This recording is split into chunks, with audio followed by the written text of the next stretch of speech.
You got it locked on Roadium Radio. Due to circumstances beyond anyone's control, Dr. Dre is in the motherfucking house. So right about now, and I say, yo Steve, are you with me? ICE, are you with me? Here's a little something about a nigga like me. They never should've let me buy tape from Steve. Ice Cube would like to play dope shit mixed by Dr. Dre. And since I was a youth, I like COMPTON. Now I like the motherfucking Roadium. Buying a tape or two, that's what the hell I do. You don't like Tony A? Well, fuck you, this is a game. And I'm in it. Ice Cube will fuck you up in a minute with a right, left, right, making you sick. And then you see Tony A is on the mix.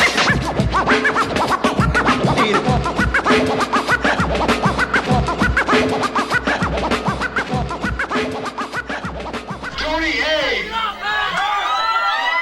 Tony A. When you're ready, go.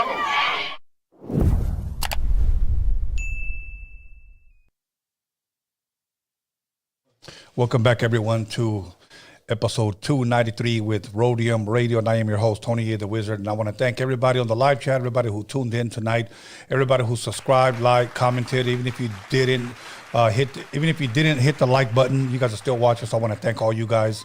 Got a very special guest, but before I introduce my very special guest, I got some minor announcements. Last night we had News and Norbies. Make sure you guys check that out, where we give you the ghetto news from an unprofessional perspective. We're not journalists, we're just hood journalists, and we give it to you from the gut, not like the white man does. So anyway, so make sure that you guys check that out. And then a couple of days before, we had B-Real on Smoking with the Wizard. That was the first episode that we ever had with Smoking with the Wizard. I got somebody booked for the first Wednesday of March. Another special guest. You guys are going to really love that one. As a matter of fact, I'll give you guys a hint of who it is. That guy's got 5 on it. That's all I'm going to say. All right. But other than that, if you guys want to appear on Roadium Radio, make sure to submit your music links, with videos and a short bio about yourself. That would really help me. So submit that to roadiumradio@gmail.com. Submit that once again to roadiumradio@gmail.com. That's up on the screen. And I want to encourage you guys to follow my new page, Tony A. the Wiz, on Instagram, Tony A. the Wiz. And once again, this is my 7th page, and maybe 7th time's the charm. I don't know. I keep getting my pages deleted, but once again, follow me on that. So without further ado, I'm going to go ahead and introduce two of my very special guests. Okay. The one and only Mike Nez and Mikey Jimenez. Did I get that right? You got it right, man. Yeah. Awesome, man. You know what? I'm thankful you guys are here. I have been blessed and fortunate to have seen both of you guys sing, actually, not only on stage, but backstage, in Long Beach with Baby Bash. Baby Bash. So we'll talk a little bit about him in a minute. But how are you guys doing? Today's Sunday. There's no football. You guys big sports guys? Yeah, I like basketball. Okay. Football, I'm cool. Yeah, I'm a LA Rams fan by association with LA. Okay. Yeah, for sure. What about Lakers at all? The Lakers, of course. Okay. I mean, anything to do with LA, I'm totally with. Okay. For sure. Do you have a football team at all? LA Rams, man. LA Rams. Okay. What about college ball? Do you guys watch college ball? Maybe. Nah. If I go college, I gotta say Duke. Okay. You got some good players, Okay. man. That'll work. So how has your guys' Sunday been so far, man? Because it's kind of like dead. Last week, we had the Super Bowl. Okay. Today, usually on Sundays, I usually just relax. I'll eat some menudo, some pozoles, some tamales, and I'll watch football all damn day. But today was just kind of a chill day. Let's start with Mikey right here. How's your Sunday been so far? It's going good, man. It's going good. Yeah. Thank God, alive, healthy, blessed. Yeah. The All-Star game's actually today. Okay. The All-Star game. All man. right. So I'm not watching it, though, obviously. All right. Mike Nez, how's your Sunday? Mike Nez, shoot, today's productive. These days are productive, man. Yeah. Usually it would start off with like menudo and a modelo. But now it's been on some like a new school, like sober tip, like just kind of positivity and just like music, wake up to some oldies, you know what I mean? Hit that Joe Batan and Hell yeah. kind of like start program first thing in the morning, 5:30 in the morning, gym time, boom, boom, clean up. That's how we do. Awesome. I do want to say this, that when I first saw your son, I saw him floating around social media. People were sharing him and were actually even hitting me up. You should get this guy. Oh man, that's Now, crazy. here's the weird part. So I talked to Baby Bash, much love and respect to Bash, and he tells me, why don't you come through? I'm performing tonight in Long Beach. I said, all right, Nick. He said, I want you to meet my artist. Right. I didn't know it was you. Yeah, man. That's the crazy part, because in my head, I'm thinking, man, I've heard of this guy already. You know, That's crazy. So then I go see you and you perform, and he tells me this kid's gonna be a star. Even Big Hev said the same thing. Yeah, shout out So, Big Hev. Mike Nez, I wanna ask you this: seeing your son up on stage, and I know you've raised him, you've been there for him. How does that feel, man? You know, because a lot of people think you guys are brothers, but it's not the case. Yeah, I'll take it, man. No, you know what? It's a blessing. I couldn't ask for anything more. Yeah. As cheesy as it sounds, like who could ask for anything more? What can you say? I mean, I'm finally getting to like it's funny. Like people live like their life vicariously through their kids, and this is exactly what's happening. Okay, you know, when I saw you guys singing "Sabor a mí," Right. not only was I blessed by the singing, but I was blessed by the father and son duet, if you will. You know, because I really ever see that today, you know, and especially coming from Raza. Right. You know? So to me, that was a blessing. And that's why when I hit you right away, I said, man, I would love to get you guys on the podcast and shine light on what it is that you guys are doing. You know, No doubt. growing up, if you didn't have a major record label, you were not going to get on the radio. You just weren't. You weren't going to get on the BETs. You weren't going to get on the MTVs. You weren't going to get on Don Francisco Cristina unless you had a major record label. So what I appreciate now, what we're doing here is that we created a platform to shine light on up and coming artists. Man, you know, appreciate that. And hopefully, when you guys blow the hell up, you guys can come back. Oh yeah, 100%. Always, Tony. You know? Always. So now, Mikey, let me ask you this. Let's go back to the very beginning. Where originally are you from? Because they call you the East LA kid, if I'm correct. Yeah. Okay. Born and My raised. pops gave me that nickname, man. Okay. So is it safe to say that's where you were raised? Yeah, I mean, I was born in Montebello, you know, Beverly Hospital, and my fam over there living right there in East LA from both sides, right there by Cesar Chavez, and then my grandpa living right across the street from Commerce Center, right by Whittier Boulevard. So, you know, I was raised up right there and super appreciative, man, very humble to see, you know, the culture today. And it's getting bigger now, you know, so what a blessing it is for me to actually be able to walk outside with my pops and literally take a walk down Whittier Boulevard. And yeah, it's amazing, man. That's dope. Now let me ask you this. You come from a big family, a lot of brothers, a lot of sisters? Actually, I got a really small family, intermediate family. It's just me and my sister, but my mom's side, you know, she's one of 9. So, you know, I got a lot of family from that side, and this side we got a lot of family as well. One of 9. Side. I'm one of 10, so I love big families. Do you plan to one day have a big family? When the time's right, yeah, I want to have a big family. That'll work. For sure. That'll work. Now, you know, another beautiful thing that I want to point out is how well you guys get along, and I'm sure possibly behind closed doors you guys might bump heads. It's only natural. I get it, but it's a beautiful thing because when I go places, if I don't go alone, 80% of the time I'll go with my son. You know, my son, and he'll be here in a little bit. But I do pretty much everything with him as well. So I like to see this. Now, Mike, tell us a little bit about yourself. Where were you born and raised? You know, give us a little bit of your background. So yeah, a little bit about me is like, yeah, I was born East LA, same situation, kind of just, you know, 3rd generation, you know, R&B soul singer from East Los. So, you know, just a little bit about us. Like my uncle, Little Ray Jimenez, was the first lead singer of the Midnighters before Willie G. So that started. Then my father, Mikey Jimenez Sr., was a lead singer with in the 80s with Tierra. So they did all the, you know, toured throughout all that. So me growing up, I always wanted to sing. So like at that point, you know, I was singing when I was young, 17, 18, I was on the road singing with El Chicano, singing with Tierra, and singing and having these guys like family, like Rudy and Steve, and you know, doing these festivals, you know, like Fiesta Broadway and things like that, and being Earth, Wind and Fire being there, and like my house was the band room for Tierra, so like, you know, and we lived upstairs. So downstairs, where I live now, is the same place. So we have stories, man. Me and my brother used to listen to the band, and we used to fall asleep to Tierra, playing. Wow.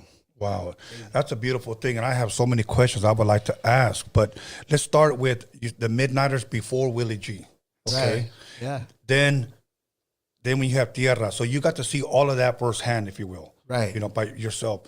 Now, when you said you wanted to start singing, about how old were you when you said, I want to do that? The beautiful thing is, my father, he had me doing like jingles, like Colgate jingles. My brother was singing as well. My brother's a singer as well. Okay. Shout out CJ Barber. Find him on Instagram for sure. But yeah, so we started off singing just like I started off with my son. I was in his ear, little like do do do do do do do, and he'd be like, but he was a kid, so he was learning these exercises as a kid, which my dad did with me too. So it was just kind of like the tadpole knows how to swim automatically. It's kind of what I feel like he was able to pick up just like that. So kind of just kept it moving. Do you have a story of possibly being up on stage with your dad? Yeah, and multiple times. How was that like, man? It was, the thing about me and my father was a competitive situation. Really? And it's like something that I never wanted to have with my son. No competition. It was everything with me and him is more geared out of love. And as a father, I want him to prosper, and I want him to be better than and I want him to, I've always wanted, even though, we always have, father and son relationship has their ups and downs and things like that. But I feel I've always kept my eye on just like, fixing things and making sure that, we have our little spats here and there, but it's always like he still respects me as a father. And vice versa. I always look to see how can I look to be better for him as well. And kind of just, it's just, we have that dynamic, thank God. So we're not. Wow. So when you were a kid with your dad, can you kind of give me an age around the time that you started singing? I was a pup, dude. I think the first commercial situation I did was, I think it was a Colgate commercial, and it was in Spanish. My dad he used to sing. Not only was he a singer with Tierra, but he used to do jingles. Like he did there was one. That's crazy. Yeah, there was one Toyota, like, and everyday people. He did that little piece, right? That little run. And that thing ran for years. And I remember him eating off that commercial. And I said, dude, this residual pay, that's crazy. Because, that little run, that's like flying the family stone, I think. Right. But he did that, and they used that. And I remember being there, and I was a kid. And I was like, man. And I was over there doing commercials as a kid as well. So I said, all right, well, this is cool. Yeah. Okay. Now, Mikey, growing up, about how old were you when you and your dad started doing these little singing exercises, if you will, Man, I was a kid for sure.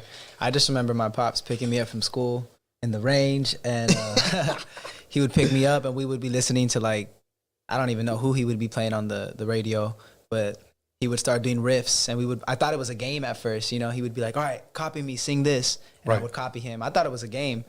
And I just remember like trying to emulate what my dad was doing. But I was kid. I would say maybe around like 5, 6 when I kind of started picking it up. Game. It'd be a riffing game. I remember stories. I mean, his clients till this day, because my dad's also a barber as well. Okay. I see some clients and they're like, man, I used to be in the barbershop singing, standing on the pool table singing and asking for tips. I don't remember that, but they've told me that several of times. I used to have us get on that goddamn pool table. I said, sing. And then he'd be up there, and then he'd be singing. He'd be singing, like, he used to love to sing Frankie J. So he'd be like, and at the time I was like trying to be this R&B situation and going to like Interscope and going to like Universal, trying to plan a big deal. And I'd be kind of like, man, he's singing Frankie J. He'd be, and I said, no, Mikey, goddammit, get up there. And he'd be like, all right. He'd be, and he'd be like doing this little like, and I'd make him get into it. It's funny, dude. That's crazy. Do you have any videos? I wish I did, man. Back then it wasn't. No. There's videos. There's a video. If you look up Lil Nez, it's my dad's old YouTube channel, and there's a video of me singing Michael Jackson 5. Who's loving That's you? hilarious. Yeah, There Who's is. loving it's there. you? It's there. Damn. Now, wow. Now, when you had him sing, was this something that you wanted him to do in the future, or did you just say, I just want to teach my son how to sing? I think it was a given. I remember having the conversation with his mother. You know, like it got to the point where I knew, like if he sucked, I wasn't going to be like an American, what's that American Idol dad that just like, oh, you suck. And just, oh, my kid is like, nah, I knew he had the natural God-given ability to sing. Yes. At that point. So, I would kind of bump heads with his mother because we weren't together. So we didn't have the same vision. Oh. And she was always like, oh, well, what about school? And, he's going to go to USC and and I said, listen, this kid is not going to go to college. Not that there's anything against college, but this kid is a superstar. This is a different breed of kid. This isn't your, 9-to-5 accountant kid. This kid is going to be on the stage. What was her reaction to that? I don't want to get too deep into it, but Right. we'd have a bunch of like spats over it, and there, after 11 o'clock he had school, so she'd, we'd have, sometimes we'd have like, the cops come pick him out because we'd have to come home early for a session or something like that, and these are like big production teams that we're working with and trying to push the dream. Yeah. But a lot of the times it wasn't reciprocated Right. the way I wanted it to be. And, but I mean, those are things, trial and error, and things we had to kind of fix in order for us to Definitely kind build of character, for a fact. Mikey, did you enjoy singing as a kid? Like growing up singing, was that a thing of yours, or possibly playing sports was a thing, So that's another thing. My mom had me in sports, and I actually had a real passion for basketball. I was like playing travel ball for Montebello Legacy. Shout out Mavs Legacy. I was team captain, and I was actually legit, and I really loved it. Yeah. But at the same time, I love music. So it was definitely a difficult situation, and I'll never forget the one time my pops. I don't know what we were doing, but we had a very intimate conversation, and he was like, there's no such thing as a halfway star. Like, you either want this music thing, you got to be all the way invested into your music. And I remember at the time I was listening to like Justin Bieber was just coming out playing guitar, singing to the girls, and he's like, "You think Bieber's over here playing travel ball?" Man, he's focused on his craft. He's working on shout out Biebs. He's working on his riffs. He's working on that as an artist. So one day, just like that, man, I made that decision and I withdraw from my team. I quit my team. I had a talk with my coach, and I was just like, I'm going all in with music. Like, this is what I want to do. And I was about 13 years old at that time. Wow. I'll never forget, Tony, sorry to cut you No, off, go for but it. it's hilarious because his mom gives me a call like, beep, beep, beep. Man. You tell, what the beep, why would you do something like that? You want him to be like you? No. Like, she was just going in because he quit. Because I told him, look, bro, like, there's no such thing as a halfway star. Just like there's no such thing as a halfway crook. Shout out Mobb Deep. You know what I mean? At that point, it's like you can't pussyfoot around this shit. If you want to be legit and be taken serious, but he kind of took the initiative and said, you know what? Sorry, I'm quitting. Okay.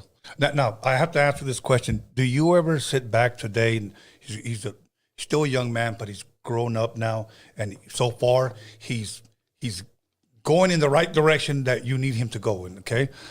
Do you ever look back and say, man, maybe I could have eased up, or maybe I could have let him play ball a little bit more? Or are you happy with your decision? No, for me, like, I don't give a shit, bro. Like, I stand where I stand, and I'm happy that I Joe Jacksoned his ass. You know what I'm saying? Like, I used to have his ass in the studio, bro. Like, stacking straight from practice. I didn't give a shit, bro. Like, stacking harmonies on a badass Neumann mic, just like vintage joint, just like, boy, don't make me get that switch. Don't you make me go get that switch, dog. No. Yeah, so I had him kind of like, and I'm glad because, like, I mean, you don't make stars, bro, by just being lenient. You better save that for this generation because I ain't having that. Right. Okay. The reason why I asked that question is because I did that with my son. But keep in mind, he was only 8 years old. He was playing football, and he was the biggest kid on the team. Right. So I think he's gonna smash on these kids. Okay, he playing football, Pop Warner football. Believe it or not, my son that first year was the sorriest kid on the team, and it was an embarrassment for me because I've always been tall. I played football, so I thought he's gonna smash, but he didn't have it in him. So it wasn't until his last day of practice that he told the coach, and the coach was a short little Filipino dude. Shout out to Coach Ben. He said, "Coach, I don't like playing this game. I get pushed around." And he told him this, "Brian, I cannot protect you out on the field. You're going to have to protect yourself." So after 8 games of playing football, he said, "So that means I can push back?" And he said, "Yeah, what have you been waiting for?" And he finally woke up on his last day of practice. So I had a conversation with him after, and I said, "Mijo, do you still want to play football? Because if you don't want to play football, I don't want you to play." And he said, "No, I don't want to play anymore." So I never asked him again. The next season comes around, his friends that played with him, "Brian, you going to play?" And he said, "Okay, Dad, I think I'm going to go ahead and play." This time I did not push him. That first year, I was like fucking Belichick on his ass. I'm serious, dude. I was hard. I was hard on him, and he cried, and he didn't like it. But after that, he went to 4 championships and 2 nationals. He had a great run. So now my question is to you. You kind of already answered it. Was there ever hard times that you were like, "Fuck, man, I don't want to do this. My dad's too hard on me"? Maybe I shouldn't ask you this in front of him, man. but Nah. You know what? Looking back, for sure, man, it was definitely difficult because, you know, my heart was in 2 places. I was playing sports. I had my team. I had my friends. And then I didn't have nobody but my pops and my grandpa with music, you know, and I was still a kid. So I remember it being difficult.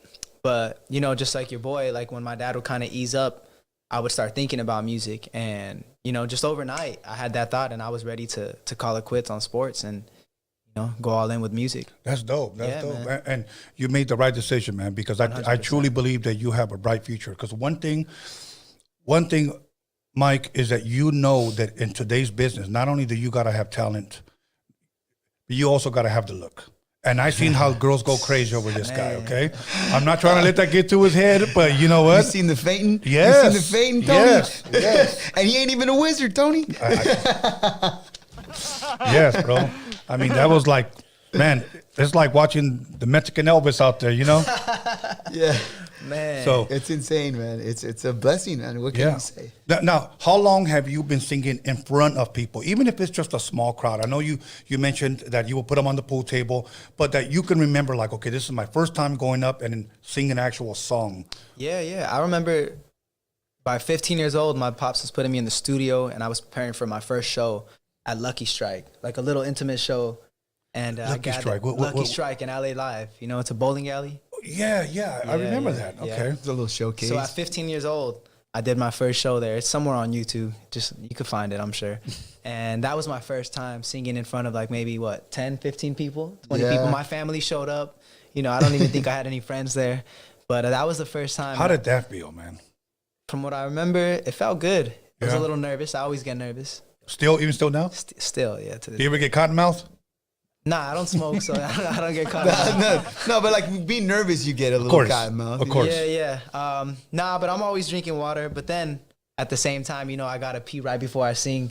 So you know, it's good and bad. It's good and bad. He's like, that's why I wear a pamper. When I get on stage. Nah. No, it's just a little nervios. Yeah, right. Like my brother, quick story, my brother, chingon out on the streets. Go throw blows to anybody. He weighed 145. He'll throw blows to guys at 250, knocking them out. As soon as he got him into the ring, my older brother told him the hardest thing about boxing is walking from the dressing room to the ring.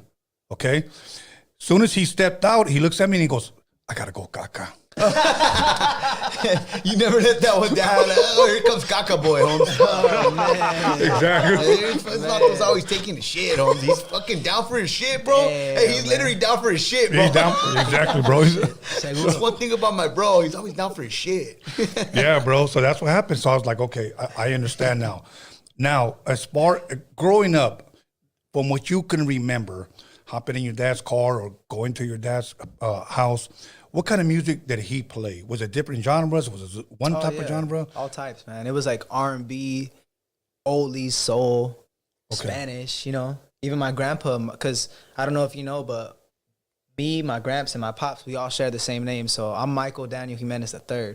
Awesome. So there's 3 of us, you know. Yes. God rest my grandpa, you know, passed away last year. But Rest in peace. my grandpa's palette was like straight disco, funk, R&B, soul, boleros in Spanish. I love boleros, bro. Yeah, man. We got a few things prepared for you. Awesome. You know, my pops straight like Luther Vandross, Stevie Wonder, straight soul. So I grew up on a very, very good palette of music. And that's what I remember going into the car, and I was always looking forward to our little karaoke sessions, you know? Yeah. Let me answer this, Mike. Since he brought up his grandfather, rest in peace, your father, what is one memory or maybe one thing that your dad might have told you or taught you that still stays with you today? Basically, just to always pull through and move forward with whatever you got to do, especially with the music situation, because it was just, he's always like, you know, now that I look at it, you know, there was deals presented like at Interscope and Universal and Warner and things like that. And for me, like I've always been the type of cat to always get whatever I wanted when I wanted, whether that's materialistic things. I've always been able to manifest like whatever I've ever wanted. But when I got to the point where I was like there, a lot of the times these cats really didn't understand my project. I remember sitting there at Warner and these cats were like thrown away. Like, man, you sound like a brother from Chicago. Like, where have you been? You're like a De La Hoya, but almost like a Vargas. I said, man, these cats from the East Coast don't even understand the Southern Californian Chicano. Yeah. No, They're telling me, hey, you know what you need is some reggaeton on this. And I said, and in my head, I was like, you know what I don't need is some reggaeton on this. Right. I'm Raza. I'm from East Los. It's a different situation. So even when I would think what about, year is this? And dude, this was like 2003, 2000. So it was that whole situation. So I'm doing R&B music. So like for me, it's like I'm catering to the black audience and thinking, well, this is what I grew up on. I grew up on Earth, Wind, and Fire, Donny Hathaway, Marvin Gaye. Yes. I got a Marvin Gaye tattoo right here. Like I grew up on soul music, and this music I love. But it's a hard sell For a Mexican. for a Mexican cat coming from East LA. So as much as I love it, that's why I love my son's position at this point. Because now Raza's rallying up and Raza's becoming like, fucking, I fuck with you now. Yes. You know, I'm down for the Brown. And the Brown is down for it. So at this point, it's like, he'll never have to deal with the situation I had to deal with.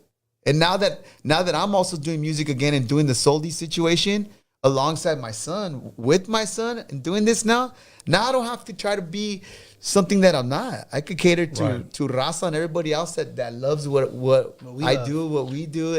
And it's not a situation. Now we got a lane. Yes, absolutely. Absolutely.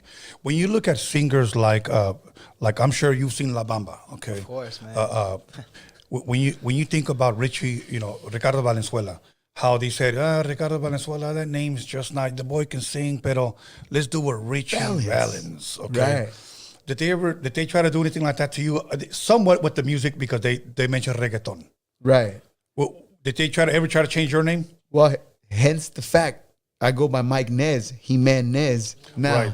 So like, you know, so that's kind of, I felt like even jumping into the Soldi situation, should I change? I said, you know what, at this point, I've been running with it. So that's kind of, if I would have came out to the scene with like R&B project as Mike Jimenez, it's like right away kind of like a situation like, oh, this dude's Raza. So like, how are we gonna treat it? How are they gonna be Take it? Take it? Yeah. Are they gonna accept it? Are they gonna accept it? So that was always in my head, you know. Right.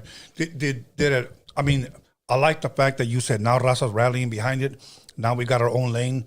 It's a beautiful time to be doing this right now. It truly, truly is, and you could be one to set this whole thing off, you know, and open doors for a lot of people, you know, that never possibly had the doors open. Like, I'll give you a quick example. I've been around for a long time.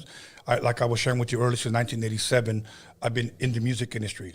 I disappeared for about 15 years. When I came back, a lot of people learned about my history, and then they tell me, wow, you've been in the hip-hop scene for a long time. So what I'm doing now is just I create a platform like this to open up doors so that other people can hear about the up and coming acts or people, possibly people that never got their shine. You know, I'm not doing this for me. My thing is like this. I'm 54 years old. I'm about to be 55. So if I can help the next generation, bro, that's a blessing for me. You know, to see you succeed, that's a blessing for me. You know? Yeah. So that's my thing, man. I just wish that we had more people that thought like that. That it's not necessarily always about Tony A. It's about the next generation. Man, you said, that's great, Tony A. So you're not doing you're not pulling no George Lopez? No, hell no. No shots fired, George. I'm just joking. Yeah, who the hell is it? Who the hell is Mikey Jimenez, man? Why you keep saying his name? Mikey Jimenez or what is it, man? I don't know. Bro. Never heard of him. Bro, I couldn't believe who that is. You know, and not to even get into that, but I couldn't believe that he did that, bro. He said that. Yeah, I have friends in that camp. So I kind of like, I was kind of, because the Ralph Barbosa, is it Ralph Barbosa? So, buddy, I've seen him, and I'm like, I mean, I'm all down for the Raza. Anybody that's making some type of noise and making some type of waves, I'm with it. You know what I mean? So how, you know, when he said that, I was just kind of like, man, that's a little like shot that didn't need to be taken. Yes, you know what I mean? Yes. And me at 42 years of age, like I feel like I'm old enough now to understand and still want the Raza to proceed and progress and like for the upheaval of the Raza, you know what I mean? Right. So I couldn't understand. And then I seen Paul Rodriguez come out and he's like super passionate about like, you know what, George, like and I was like, whoa, he even threw me back. My throat did the little lump thing, bro. I said, whoa, Paul, you're coming in hot. Right. So, yeah, man, I don't know. Yeah, you can't do the George Lopez thing, man. You know what? And that's one thing that I've always said. There's always been a lot of, and I use the word Latinos to generalize everybody. Some people want to say Raza, okay, cool. My thing is this. People think that there's only one seat up there for Raza. Come on. You know, no, there's not, bro. You're in your own lane. This person's in their own lane. They're in their own lane. Create your own lane. You know, and if you're blessed enough to open the door for somebody else, then do it. Exactly. You know, growing up, did you play any instruments? Yeah, man. I didn't grow up playing instruments until I made that decision to leave sports and do music. And before, every Christmas, it was asking for a pair of basketball shoes. But one day, it was just like, I need a guitar. As soon as I said that, I remember the look in my grandpa's eyes. My grandpa and grandma, they got me my first guitar. They ran down Whittier Boulevard to Olvera Music. Hey, shout out Olvera Music. What's up, East Los? My first guitar, and I remember grabbing that, and 15 years old, man, that was the introduction to my first instrument. Now I play several. Okay, now, why guitar? Why not a piano? Why not a drum? What was it about the guitar that made it special for you? I really can't answer that. Okay. I just remember asking for a guitar, you know, because you know what, actually, I used to see my grandpa play every instrument. Like, he had drums at the crib, he had pianos, he had guitars, congas, saxophone, like literally everything. And the main instrument I seen him play was guitar, and I remember he would like sit in front of me and he would sing like Sabor a Mi, or he would play some stuff, and I'll be like, how does he do that? You know, and he would show me a little bit. And that's when I got interested in guitar. So it was because of my grandpa. Okay, and did he himself teach you? Yeah. He taught me my first, like the basics. He taught me the fundamentals. Yes. And then pretty much you go. Yeah. Mike, did you play any instruments growing up? You know what? I never did. I was always I would sit back and I was such a singing geek that I'd sit and I'd listen to like all the technical riffs. So I'd listen to a lot of Brian McKnight, like Take Six, a lot of like Smokey Norfolk, a lot of gospel, a lot of like shit that's just like fucking up my ear. And so like the thing about my Uncle Ray, like Little Ray Jimenez, I went like, and he's honed a lot of dope artists in East LA. Shout out Billy Mondragon, Eric Mondragon, you know, my cousin, rest in peace, Dennis Jimenez, you know, but he put us to the school of Little Ray Hard Knocks, which is like lock your ass in the goddamn room in the studio, put 10 songs on a tape, put you in a room, learn this shit like from the beginning to end, and just like kind of run through that whole thing. And it's just like, what is the point? It's boring. You know what I mean? But it's just like sitting there learning these songs front to back, verbatim, just to like get every riff right and start just running, you know? So it's just like, so naturally I picked the hardest shit out there. And it was like the gospel stuff, you know? Did you get addicted to practicing, or was it every once in a while? How did that start for you? Man, I was addicted. I remember I would have my mom put the guitar in the trunk. As soon as she picked me up from school, I'll be in the back seat playing like just whatever I learned the night before. Do you still have that same guitar? I don't know. Oh, okay. I wish we did, but we don't. Okay. That's a long story. It's a long Okay. story. I don't want to get into it. After that, what other instrument did you pick up with there, spark your curiosity? Or like, let me try the drums, let me try the keyboard, let me try the Fender Rhodes, or what? Yeah, it was definitely keys. Okay. And my Nino, my dad's brother, he actually showed me my first pair of chords on the keys, because there was always like grand pianos at my grandpa's house, and he would always play these nice set of keys. And I was like, teach me that, Nino. And then he taught me. So then from there, I learned those. And then just from YouTube, man. YouTube and my ear as well. Okay, that's another thing that I was going to ask. Did you ever learn how to play reading notes, or was this pretty much just all playing by ear? It was all by ear. I was never fortunate enough to learn how to read sheet music or anything. I've always wanted to. It's been a dream of mine. Yeah, okay. And I'm glad you said YouTube, because today, let's be honest, everything's on YouTube. You want to learn how to cook, it's on YouTube. For real. You know, you want to learn how to do dance, it's on YouTube. And let's just be honest, you know. I wonder if they even have a kissing tutorial. Hey, you know? homie. You know, Let me find out, Tony. You're looking up dance tutorials. yes, exactly. Man. Well, Man. I don't know how to dance, but I can lean like a cholo. You know what I'm saying? So, now, you ever sing in high school? I did. Talent shows or what? I was always scared to do talent shows, but I remember we had to take this dance class, and shout out my first dance class teacher, Miss DeVera. She encouraged me. There was like this Christmas festival coming up, and you would be performing in front of the whole school. And we were dancing to like a, I don't even remember. I think it was like a Justin Bieber song. And at that time, I was like 15. She's like, do you know this song? And I knew it, but I tried to act like I didn't, because, you know, there was girls in the class. And she's like, just sing it. And then I'm like, all right. So I got up in front of the whole class, and I started singing. And I just remember the girls were like, oh my gosh, like, he sounds like Justin Bieber. And from there on, I was like, all right, I'm gonna do this. Oh, so that was like my first time singing in front of, you know, my peers, the people my age, and I did it in front of the whole school. And then after that, it was like, You remember, Mikey, that little girl that spazzed out on that one video? She was like, yeah, I She remember. was like- There was a rehearsal that we did, and this is before TikTok, this is before Instagram, because I feel like had we had TikTok then, oh my it God, would have went crazy. Viral, dude. It's for a fact. I was singing. There's a video somewhere. I'll find it and I'll send it to you. Maybe you could put it up after. I was just singing like for the dress rehearsal before the show, and this girl, she's like maybe like a grade younger than me. She's sitting on the side, and her friends recording her, listen to me sing, and she's screaming like as if I was this big celebrity. And I was, mind you, I'm just like a regular kid going to Bishop Alma High School, you know? And yeah, I that first time that I seen that video, I was pretty shocked. Like, damn, do I really have that effect?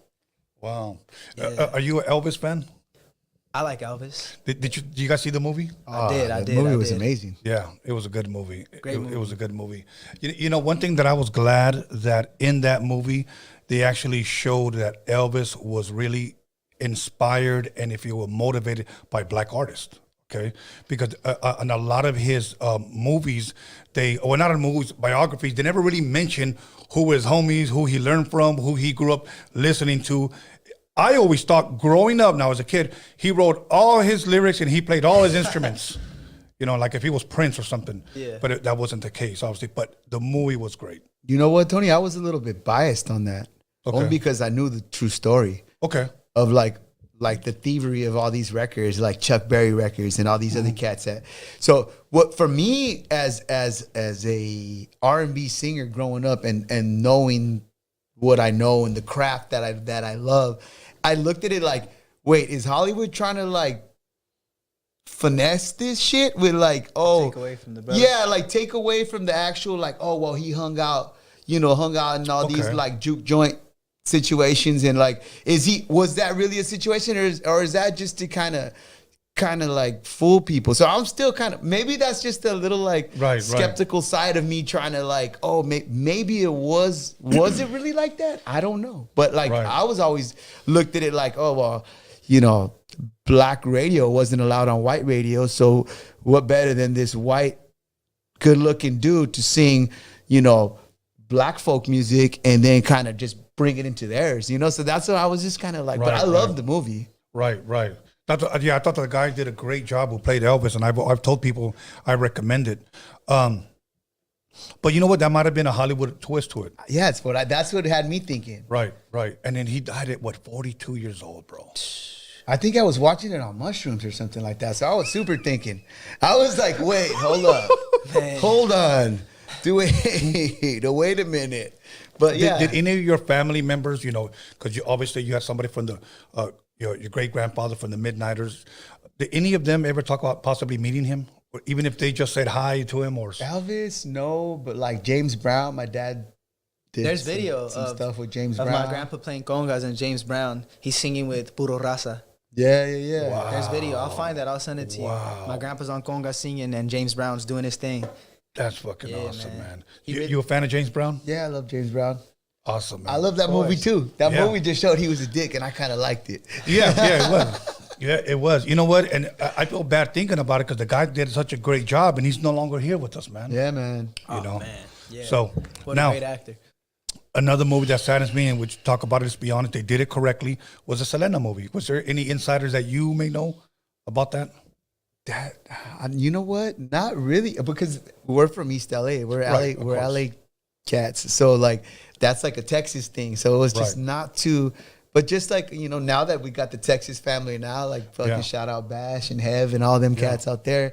So that's our extended, you know. You know what's crazy? I've always, with Richie Valens and Selena, I've always felt like kind of like, I don't know. It's just I always felt very in tune with it. I don't know why. Maybe because they were both like born here, and you know, Selena, she really liked R&B, right? But she had to sing cumbias, you know. But she really wanted to sound like Janet Jackson from the '90s, like straight R&B. Straight up. I think in today's world, the equivalent to me, I love R&B soul music, but you know, I also do sing Spanish. Like I sing boleros. I got mariachi songs that are in the vault, waiting for the right time. But I've always been very, very in tune with like Selena and Richie. I've always felt like, man, very inspired by them. That's awesome. Yeah. That's awesome, man. You know, I had Joey Quinones here. Nice. Okay. And man, I couldn't wait to get him in here, honestly. I really, because I wanted to pick his brain as a producer. I wanted to pick his brain. We talked vintage keyboards because I used to collect vintage keyboards. Nice. So we started talking, and then I asked him, you know, who is somebody that he would have liked to have worked with or met or meet, you know, alive or deceased.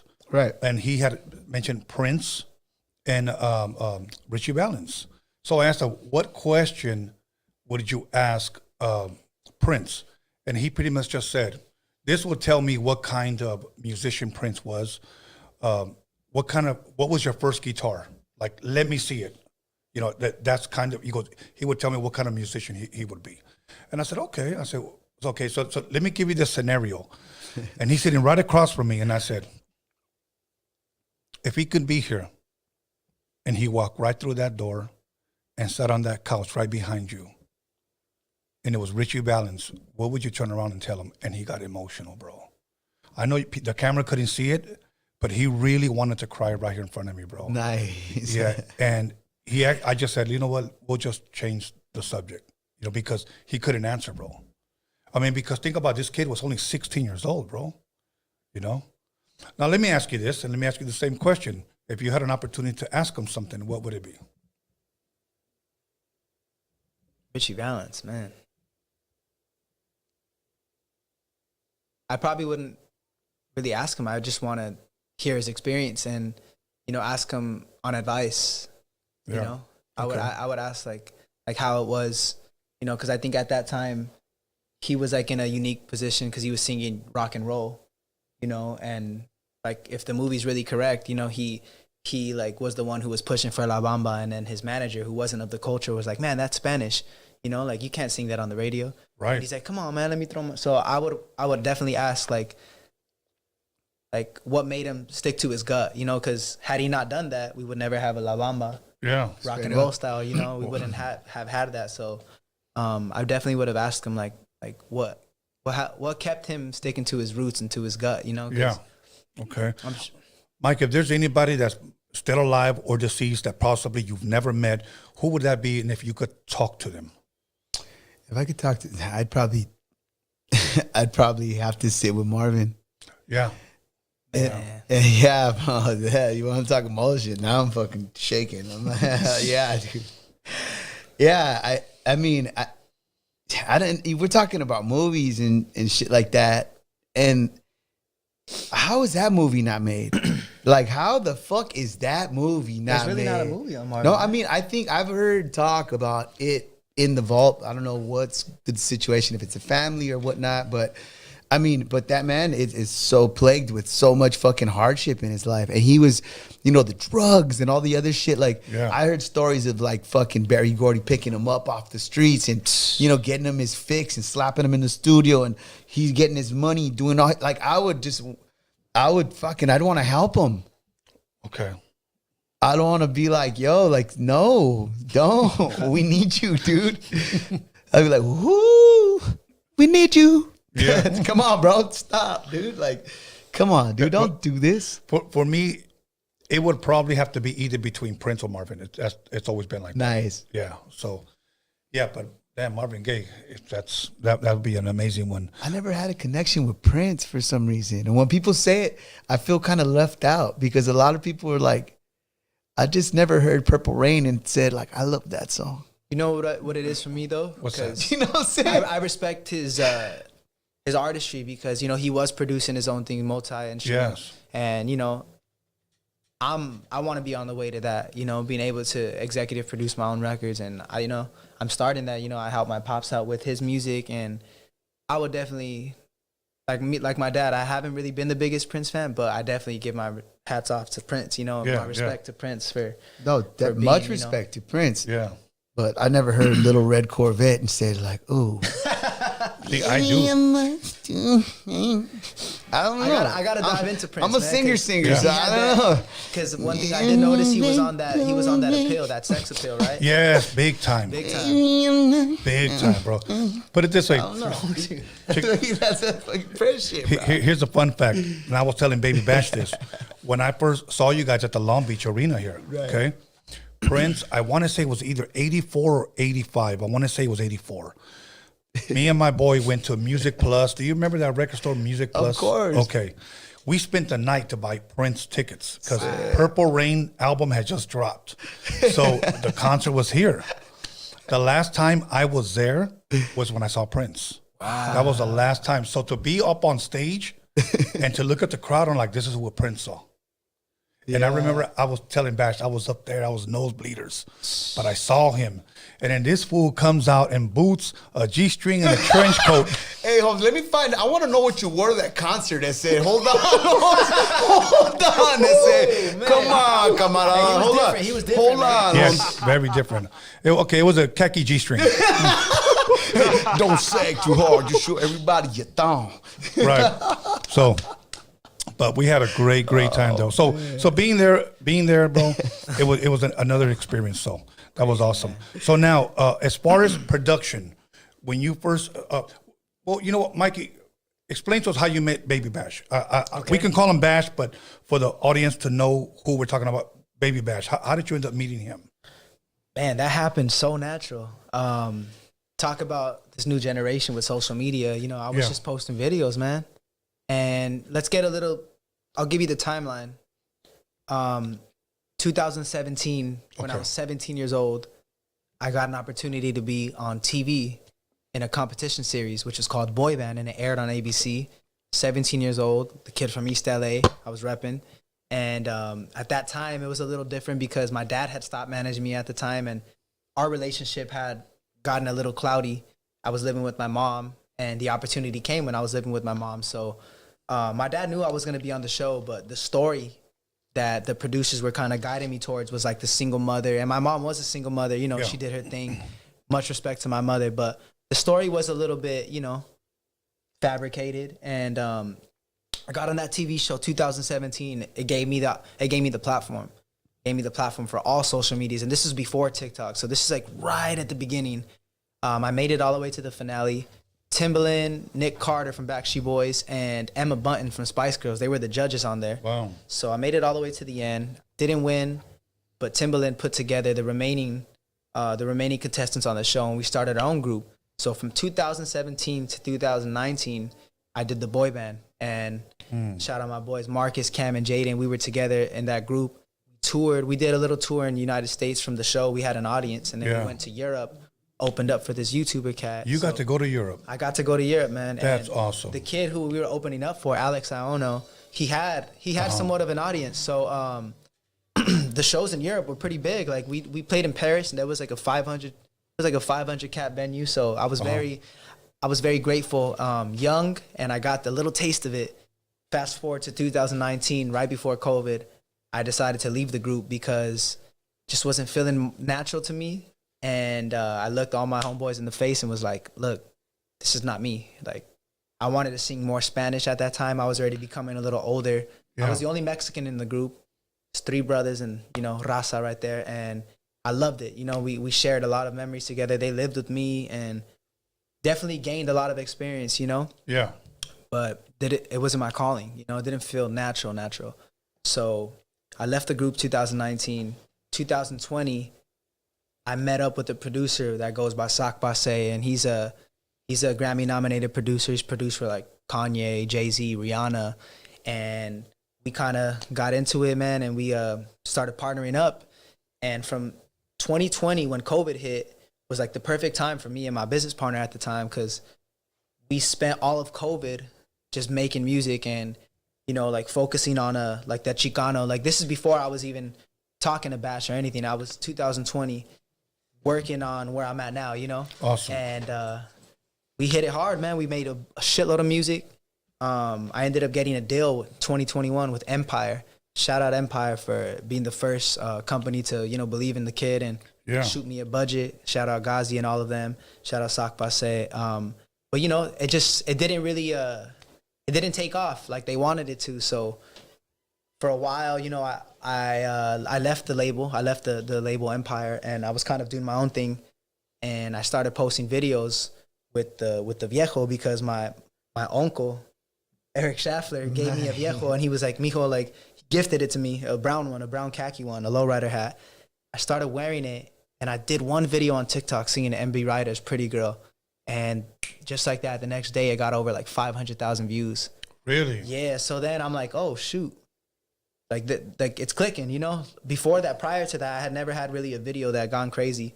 Then my grandpa passed away, and we did a Tierra tribute because Steve Salas, the lead singer of Tierra, was also passing away. And we're sitting backstage about to do this tribute, and I'm like, Pops, let's do a TikTok video, you know? I'm in like some suspenders. I got my Chuco pants on, my Pops, he's got the viejo on, and we sing Sabor a Mi. Just like that. We posted it on TikTok, man. The next night, 1 million views. Wow. So I was already kind of realizing, like, man, like the Chicano, the culture is like, it's grabbing it. They're seeing it. They're hungry for it. They're hungry for it. Exactly. Fast forward to maybe that's 2022, last year. Then Baby Bash starts commenting on the videos. A bunch of Chicano pages start reposting the video. And I remember my pops was like, yo, look, Baby Bash commented on it. And I'm like, oh, shoot, that's crazy. So we began to follow each other. And just shortly, you know, little by little, he started hitting me up. It's like, man, you're dope. Like, we got to do a project. And fast forward to 2023, or actually November, right when the year's about to end, 2022, he hits me up and is like, yo, I want you on my album. He's working on a Soldi album. And he's like, let me fly you out. Let's talk business and let's get it going. He's like, you could be like a star. And like, I told my pops, I'm like, yo, I'm going to go out to Texas to meet up Baby Bash and work on some records and see where it goes. You know, I really had no idea where it was kind of going. I just know that at the time, I had just left the label. I didn't really know what was going to happen. And Bash gave me an opportunity, man. So shout out Baby Bash. Real one for that. And yeah, it just happened like that. We banged out a record in like a day. I was sick too, man. I flew out to Texas. I was by myself. I was just hungry for it. And I caught like an overnight bug. And I remember sitting in the hotel room the night before the studio session. Frankie J, Bash was telling me that Frankie J was gonna be there, so I was like, damn, I gotta be on my A game, you know? These guys are vets in this market, so, you know, I wanna show up my absolute best. And man, I was just sick. I woke up that same morning, like 5 a.m, with like chills. I felt like I needed to throw up and I wasn't throwing up. I like jumped in like a shower at like 5 a.m. in Texas, somewhere in Texas. And I'm like, wow, is this really gonna happen? Like, am I even gonna be able to sing? And I called up Bash, you know, with respect, because, you know, he's got his own family. And if I'm sick, I don't know what I have. And I'm gonna go in the studio with these cats. I don't wanna get nobody sick and live with that, you know? Right. So I called him and he's like, man, this is Texas. He's like, get your ass to the studio. He's like, I'll pick you up at 10. So I pulled up with a mad cold, super congested, and he played me some beats. I chose one of them that Joey Quinones produced, and Me Plus You, you know, that we did that record in a day, and Frankie J helped write that and, you know, guided it, him and Bash, and us three, we dimed it out. Bro, let me tell you something. When I first heard that song, I had to keep in mind, I had only heard of you or seen you on not TikTok, it's the Instagram. So now I go to Long Beach and I see him for the first time. So I go home and I look him up, but I only find one song. Me Plus You. You mean Me Plus You. And I couldn't get that chorus like out of my head. Like it was crazy because there's only certain songs that do that to you. There's only, and I couldn't, and I'm going to be honest with you, it was pissing me off because 3 days later, Me Plus You, and I'm like, okay, this has got to stop. But it just kept going. It just kept going, bro. So like, honestly, bro, it's a dope song. You know what? Before we continue, you kind of want to give us an example of you guys playing, man? I'm sure the public would love to hear something. Yeah, man, for sure. So, I got you, public. Okay, thank you, man. Anything you guys want to, whatever you guys got in the vault, do you guys want to? Lo que sea, compa. Lo que sea. Well, what do you think? let's do a little bit of the classic, and then we'll go into that Chicano soul. So, this is... Ooh, yeah. Can they hear this? Yes.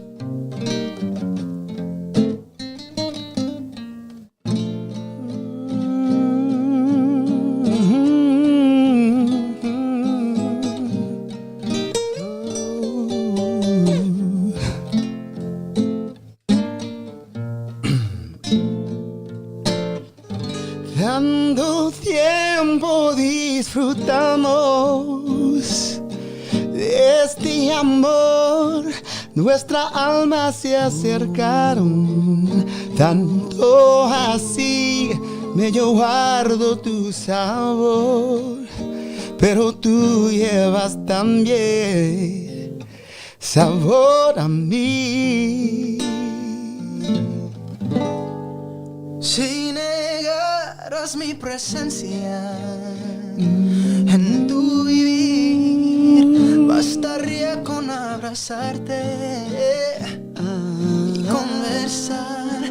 Tanta vida yo te di que por fuerza tienes ya sabor a mí. No pretendo ser tu dueño, no soy nadie, ya no tengo vanidad. De mi vida doy lo bueno, soy tan pobre y otra cosa puedo dar.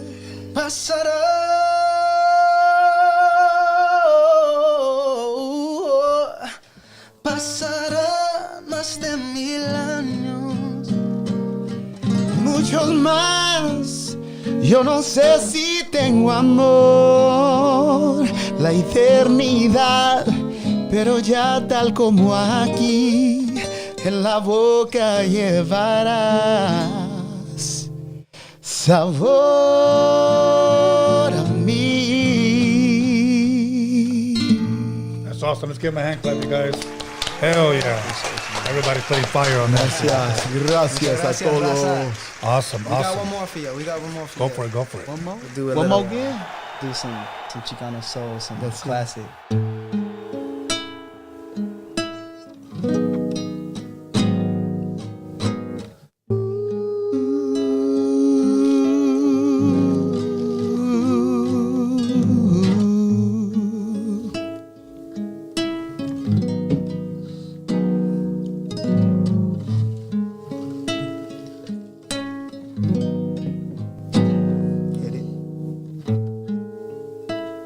Baby, baby, yes, I love you, baby, with all my heart and soul. Forever I'm yours. This love I have for you, baby, it's real. Shows how much I love you, and this is how I feel. Right now and forevermore. This love I have for you, baby, just grows and grows. Oh, I'm confessing a feeling. I love you, baby, I love you. Baby, baby, I'm confessing it to you. Yeah, yeah. Oh, oh, oh, oh. Yeah. Awesome. Come on, you guys. Give him a hand clap. Yeah. That's awesome, man. That's awesome. Now, when you're up on stage, I know I've seen you sing live. Are you planning to possibly do a whole band thing? Oh, 100%, man. Okay. It's just so early. You know, this is... Correct. By the way, just to mention, this past week, when you seen me, that was the first week that I've actually gone on the road with Baby Bash. So this is still fresh. Oh, really? Yeah, man. This is the first time. I barely played 3 shows so far, Friday, Saturday, and Tuesday. Wow. Okay, so I saw you Saturday, so I saw you your second time. That was my Yo, second and then time. to be thrown on a humongous stage with By the way, yeah, 13,000 people. I had done with my group in 2019. yeah. We did Staples Center and we opened up for Stevie Wonder for a charity. But, you know, it was with the group. It's a different feeling. You know, I had other members on stage with me, but this time it was solo. And, man, what a feeling. That's awesome. No wonder, Confessing the feeling. because right before he introduced you, I saw you. You were out there praying, and I was like, okay, this guy's got it. This guy's got it. He went out there and did it. Did his thing, man. Yeah, man. It was tiempo de Dios, you know? Yes. Give my glory to God, for sure. Absolutely. Now, let me ask you this. Production. For the people that may not know, are you producing his music? Are you guys in contact with producers? Are you producing your own? How was that working as far as production? For the most part, like, you know, the beautiful thing about this relationship with him now, he plays every freaking instrument that we have around. So like the house is a big playground with music around. So it's like whatever production we need off rip for pre-production, we got everything at the house. And if not, we got cats like Joey Quiñones around. We got everybody around us in this market that sonically we need to be around. We got. So it's like, and then he's produces as well. Like he's an amazing producer himself too. So it's just like, and he's yet to do. I learned Logic because of my pop. He bought a computer around 2015 when we were in the studio. Yeah. He bought his own computer and he loaded it up with Logic. Never touched it, so I jumped on it. For sure. And so since 2016, I've been on Logic. For those of you understand, that's the DAW I've been using. And man, thankfully I learned that because, you know, there's been times where I didn't need to wait on nobody because I knew how to record myself. I knew how to get ideas down. So that was a very, very valuable asset for me. For sure. When I posted up your flyer yesterday, there's one girl on my new page, somebody sends it back to me and they put, "Are you serious?" And I'll be honest with you, for a moment, I thought they were trying to talk some shit, you know? And then I said, "Yeah, I'm serious." And she put, "Oh my God, I cannot believe this. He's going viral on TikTok." You know, and I was like, okay, That's cool. crazy, man. Because whoever tried to talk crap, yesterday I had time, so I would have talked crap back. So, yeah, so that, Tony. no, but that's one thing. That's one thing that I can appreciate. When I saw you guys perform, I really, really enjoyed it. And I told Bash one thing.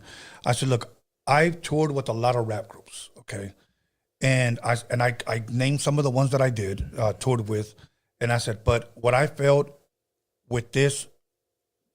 this core, this group, you know, I said, I felt just such a peaceful vibe here, bro. You know, because whenever I did a lot of stuff with a lot of gangster rappers, or just, you know, if you will, a lot of my homies are black rappers, okay? Whenever I toured with them, you know, a lot of them were Crips, other guys were Blood. So they were always worried about other Blood showing up or other Crips showing up. So there was always tension before going up on stage. And it's hard because I'm DJing for a lot of these guys. So then you start seeing guys throwing up the B, throwing up the C, and I'm like, shit. Bullets or bottles are going to start flying. It was a totally different audience, bro. And that's what I said, bro, I don't think I've ever experienced such an artist like artists that bring this type of vibe. And I said, the last person that I've been around that brought this type of vibe around me was MC Hammer. MC Hammer was a totally different vibe. They were just there to want to have a good time and party. They weren't there to talk crap about anybody or anything. But that's one thing that I love, the vibe that you guys bring, because you guys brought that along as well, too. That, man. Oh, You yeah. know, so That's a blessing, man. now, I know you do a lot of covers, and I know you guys did an original, if I'm correct, with Bash. Are you writing your own stuff, or other people writing for you? How is that coming along? Like, give us a picture of everything that you're working on. So, 100% writing my own stuff alongside with my pops, a great writer, and Baby Bash as well. Yes. We actually got a single coming out. Will be my first single of my project, March 17th. Awesome. Taking on my love and all my loving coming out. And we got the video coming soon, so I'm really excited. That's an original. Joey Quinones produced that. Awesome. Yeah, you know, I want to give Joey his flowers, bro. Yeah, man. You know, and because my thing is that Bash was playing me some of the stuff that he hasn't released yet that Joey produced. Bro, and when I was hearing the beat as a DJ, when I was coming up, there was some records called Ultimate Breaks and Beats. Where it's just drum, you know, some drums, kicks, snare, hats. Drum loops and shit. When he played me the beat, I'm thinking to myself, I'm trying to think what drum break that he sampled. And then he said, he goes, hey, bro, before I could ever ask him, he goes, that's all Joey. I go, what do you mean? He goes, he played everything on here. And I was like, wow, this guy is the genius, bro. He is one of the probably the most underrated producers out right now. And I'm going to be honest with you. The reason why I think this guy hasn't really shot up, I think, where he needs to be, is because he's Raza right now, bro. I feel you. You know? I can see that. If that would have been anybody else, bro, oh my God, you know, Kanye West. No, I get it. You know, I'll give you an example. One of my boys from New York, he sends me a beat. Tone, tell me what kind of beat you think this is, or tell me if you like the beat. I'll be honest, I thought the beat was trash. And I told him the truth. I called him and I said, Lou, it was all right, homie. You could throw that one in the back burner. Okay? And he goes, okay. He said, now, once I tell you who produced it, I don't want you to change your mind. And I said, okay. He said, because this was a test. I played the beat on my Instagram. He's got a lot of followers. I played the beat on my Instagram. Everybody was saying, trash, you know, cool. I'll give it a this. As soon as I put on the next video who it was, everybody changed their mind. He's the GOAT. He's the legend. He's this. He's that. Kanye West. That'll do it to him. Yeah, dude. Man, that's crazy. Yeah. He's a genius. Yeah. All of a sudden, they were just shitting on it. Yeah. Everybody was just shitting on it. So let's just say that Jure takes the Joey Quinones beat, okay? And he puts it out on his page. Check out my beat.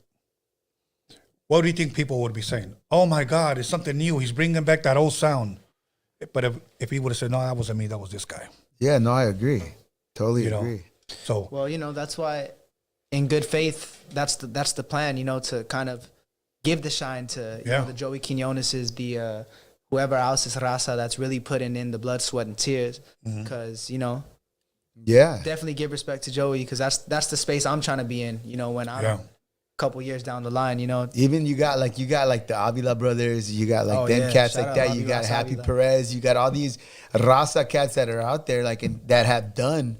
You know, the funny thing is, like, I never got a chance to work with Bobby and you know what I mean, things like that, but I've always followed his music and his products from back in the day and was always like pumped up. You know, it's always one of those things like, damn, man, this cat is like really playing and really singing, not singing, you know? So there are those cats, but he's touched big people too. So it's like, I mean, Bobby Raza Avila is doing all of Usher's music. And he's won Grammys, him and his brother, you know, so they're doing it, but they just have him behind the scenes. See, that's another guy that I thought. I mean, because when he was younger, here's what people were talking. Not only could he sing, but he could also play talk box. Yeah, everybody was talking about him playing the talk box. Damn, that's crazy. I didn't know that. Yeah, he did. If he's watching, if you guys send it to him, he was playing the talk box, and then we're talking about 90s. Okay, right. And but people talk very, very highly of that guy. But it's almost like, yeah, he's getting his money, but what about his shine? You know what I'm saying? Let people know who he is. Right. No, you're right. So because there's a lot of people behind the scenes that just never get their credit, bro. So and that's what we're trying to do here. Shine light on people who deserve that credit. So anyways, now you're dropping a song March 14th, March 17th. March 17th. Can you give us a little sample of what it is? Can you play? Or if you don't want to, that's fine. Yeah, I can play it. Okay. You want me to play it on guitar? You play it on guitar. Obviously, by saying play it on guitar, is that you didn't play it that way on the song, on the video or whatnot. Have you guys filmed the video already? We about to. Oh, okay. I'll give you a little snippet. This is Joey Quinones. Because if I play it on guitar, it's like me playing it, but you got to hear the whole thing, Y'all heard it first. Okay, I'll tell you what. Play it on guitar, and then just sing it. I want people to see the original when it finally drops. Okay. Just kind of give us the, if you will, the rough. Yeah.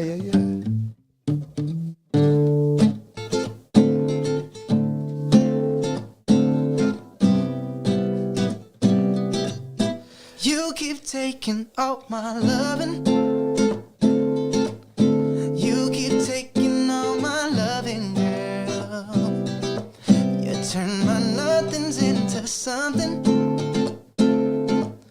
Turn my nothings into something, girl, baby. I try to find a love like you.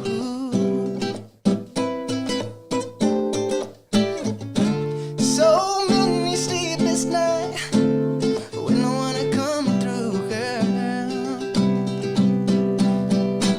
Until I found you. Now I got my arms around you. You keep taking all my loving. You keep taking all my loving, girl. You turn my nothings into something.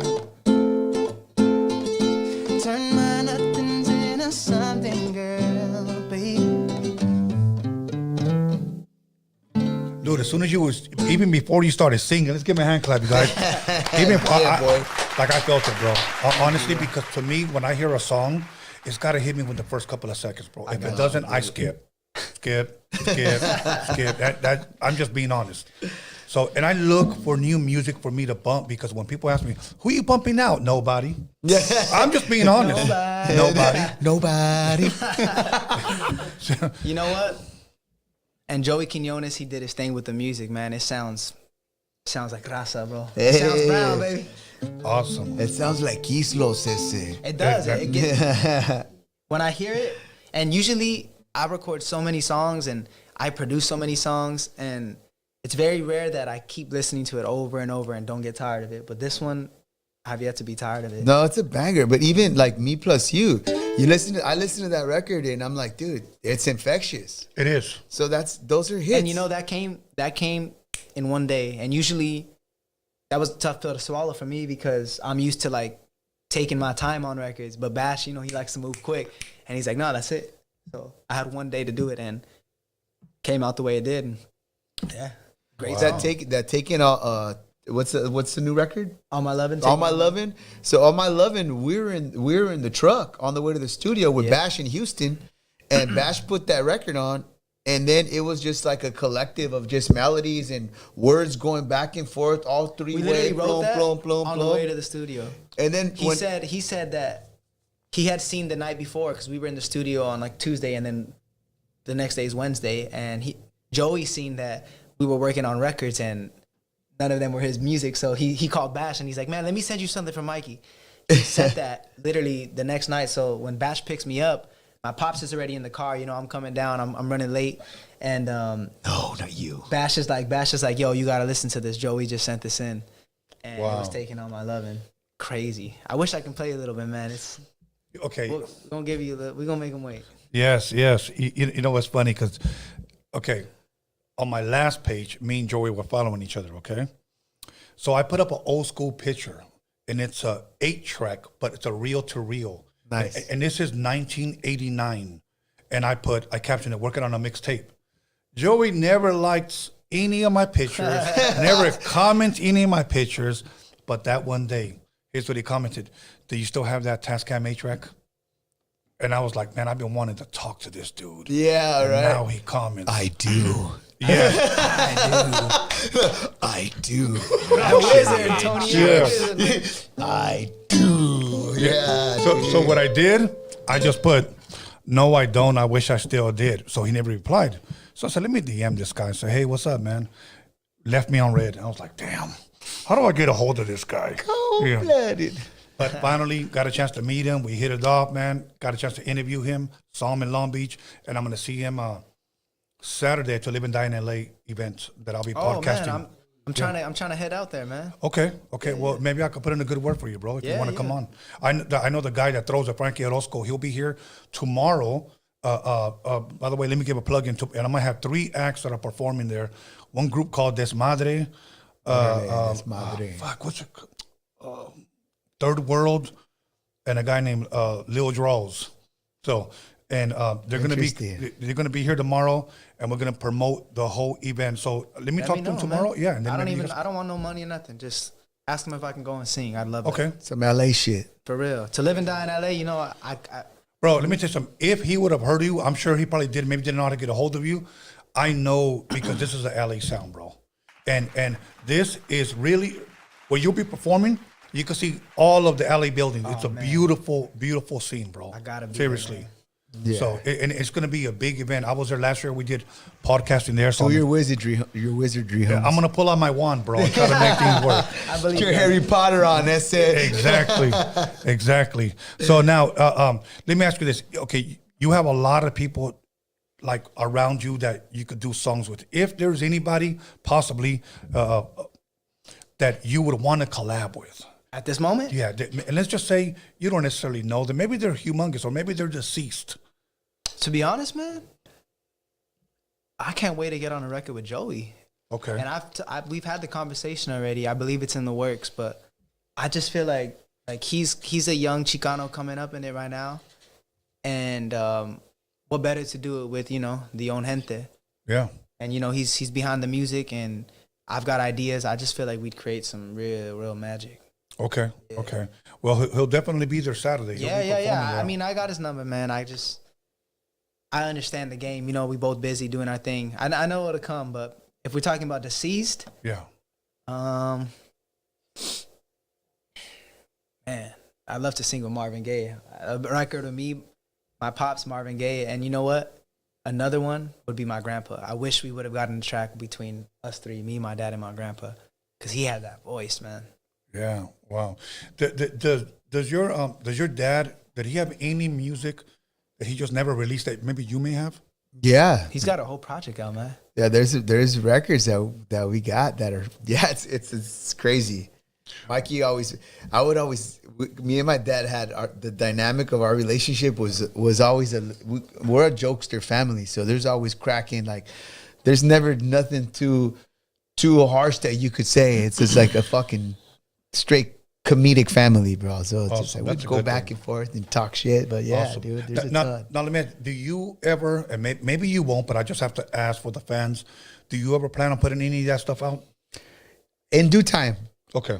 In due time, I feel at this point, I feel if it was put out now, I feel like the platform is not big enough for it to be heard and get its flowers per se. Yeah. I feel like once the kid is like doing his thing, my project is going and things are good, and then we could actually have a platform to release this thing and give it the notoriety that it deserves. Hell yeah. Right.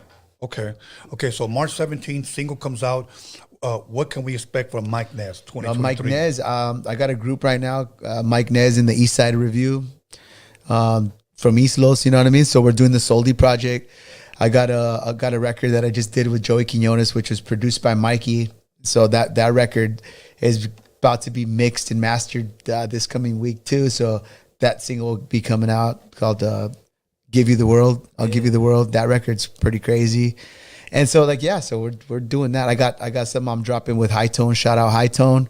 We're dropping that shit this coming month. So it's gonna be a busy coming summer, man. Yeah, it is. For sure. Like And real quick, Tony, because I don't think he understood. My grandpa does have a project out. He has a whole album out of originals. Okay. Called The Power Project. If you haven't heard it, I recommend you go hear it. Good music, great, and those are all his arrangements. Originals. Badass dude, man. Okay. I aspire to definitely in the future like redo some songs of my pops that my grandpa wrote, and bring them to the light. Yeah, that'll be awesome. But it's out everywhere. Check it out. So all platforms you can Mikey check it out. Jimenez, The Power Project, YouTube, Nice, Spotify. that's right. Itola. Huh? I didn't get it. I think Yeah, it flew right over your head. Check it out, and you'll see. Little space You'll cadet. hear his voice, and you can definitely see where it comes from my pops to me. That'll work. So let me ask Mike a question about your son. Do you think he's ready for this? Oh yeah, I think his discipline, his persistence, and his way of being able to like veer away from all the bullshit. Right. And I think I've kind of like, I've kind of put him in a position to where he's like, he could always come and ask me, what do you think, Pops? Like, yeah, fuck that. That's bullshit. Or, what do you think? What about this guy? Yeah, that guy seems like he sells fucking used cars in Southgate. You know what I mean? Right. It's just like, nah.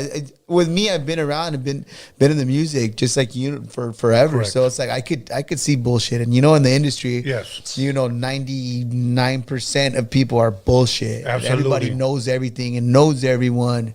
I got this plug here and I'm working on this project. And most of the time it's just nah. So like I was able to give him a little clutch on all that, Yes. And I'm glad you said that because, all throughout the late 90s and right before 2002, I was going to a lot of these network parties. And Network parties. And all you rappers know damn well you guys are lying. Right now I got Sony looking at me. I got Universal looking at me. Take down my number. All we did is take down numbers and get drunk that night. That's it. Nothing ever happened. So I stopped going to that shit. I was like, you know what? These guys are full of it. Those same dudes are the reason I stopped drinking. Shout out to all the sober people now, man. Thank you, drunk rappers, man. Because Yeah, exactly. Everybody was about to get signed to somebody. I used to meet guys that tell me, Dre just signed me. And I'm buying you drinks. Yeah, right. So, anyways, Mikey, there's so much more, but I want to take calls. Is there anything that I didn't ask you or anything you want to promote or anything you want to touch on?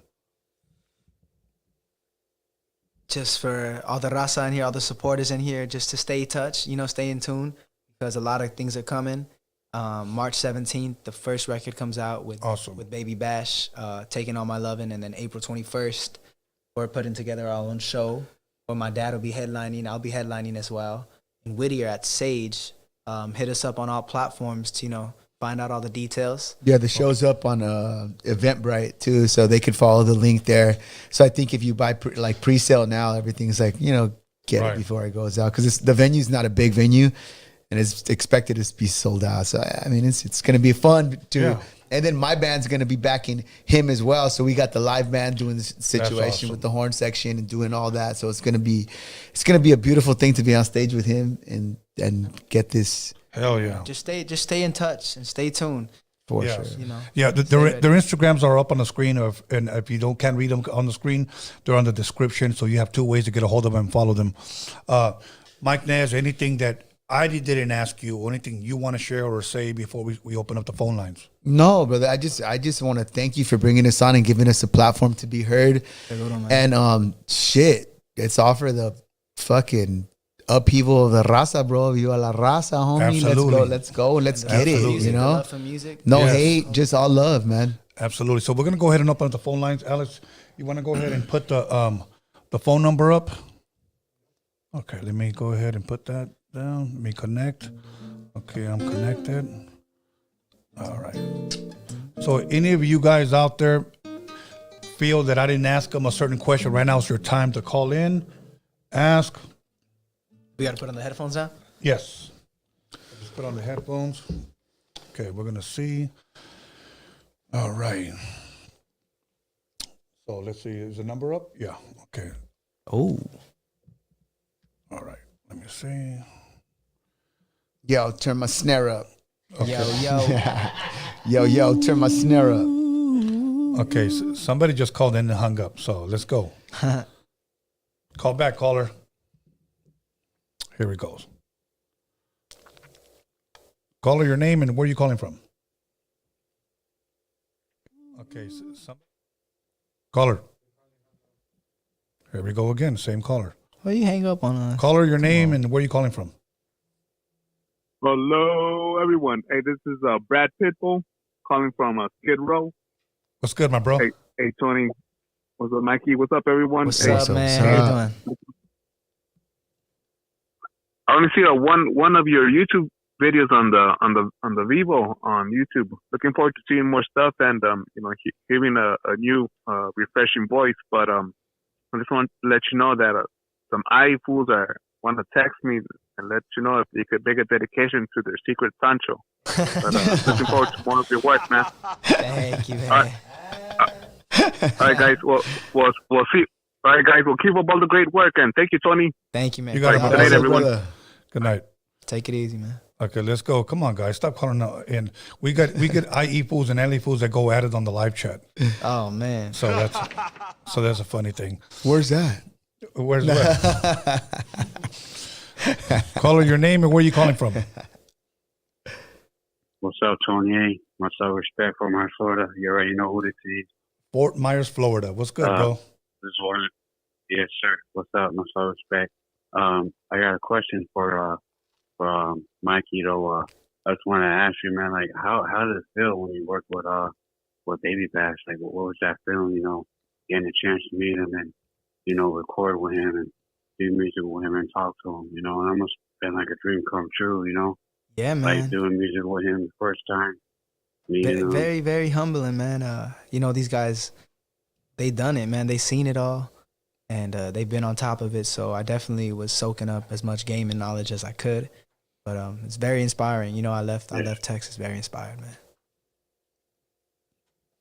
Yeah, it's a blessing, Sure, it's a blessing to see what you guys are doing. Like we need more people like y'all, for the raza, and to put it down and everything, because there's a lot of people out there that don't get a chance, to do what you guys are doing. It's 100%. Although it's something different, but it's what I mean. You guys are like on top right now.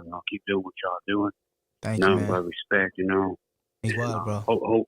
Hope to maybe one day meet you guys, do a show down in Florida or something. Sure, no doubt. We need more people like y'all. And that's real talk.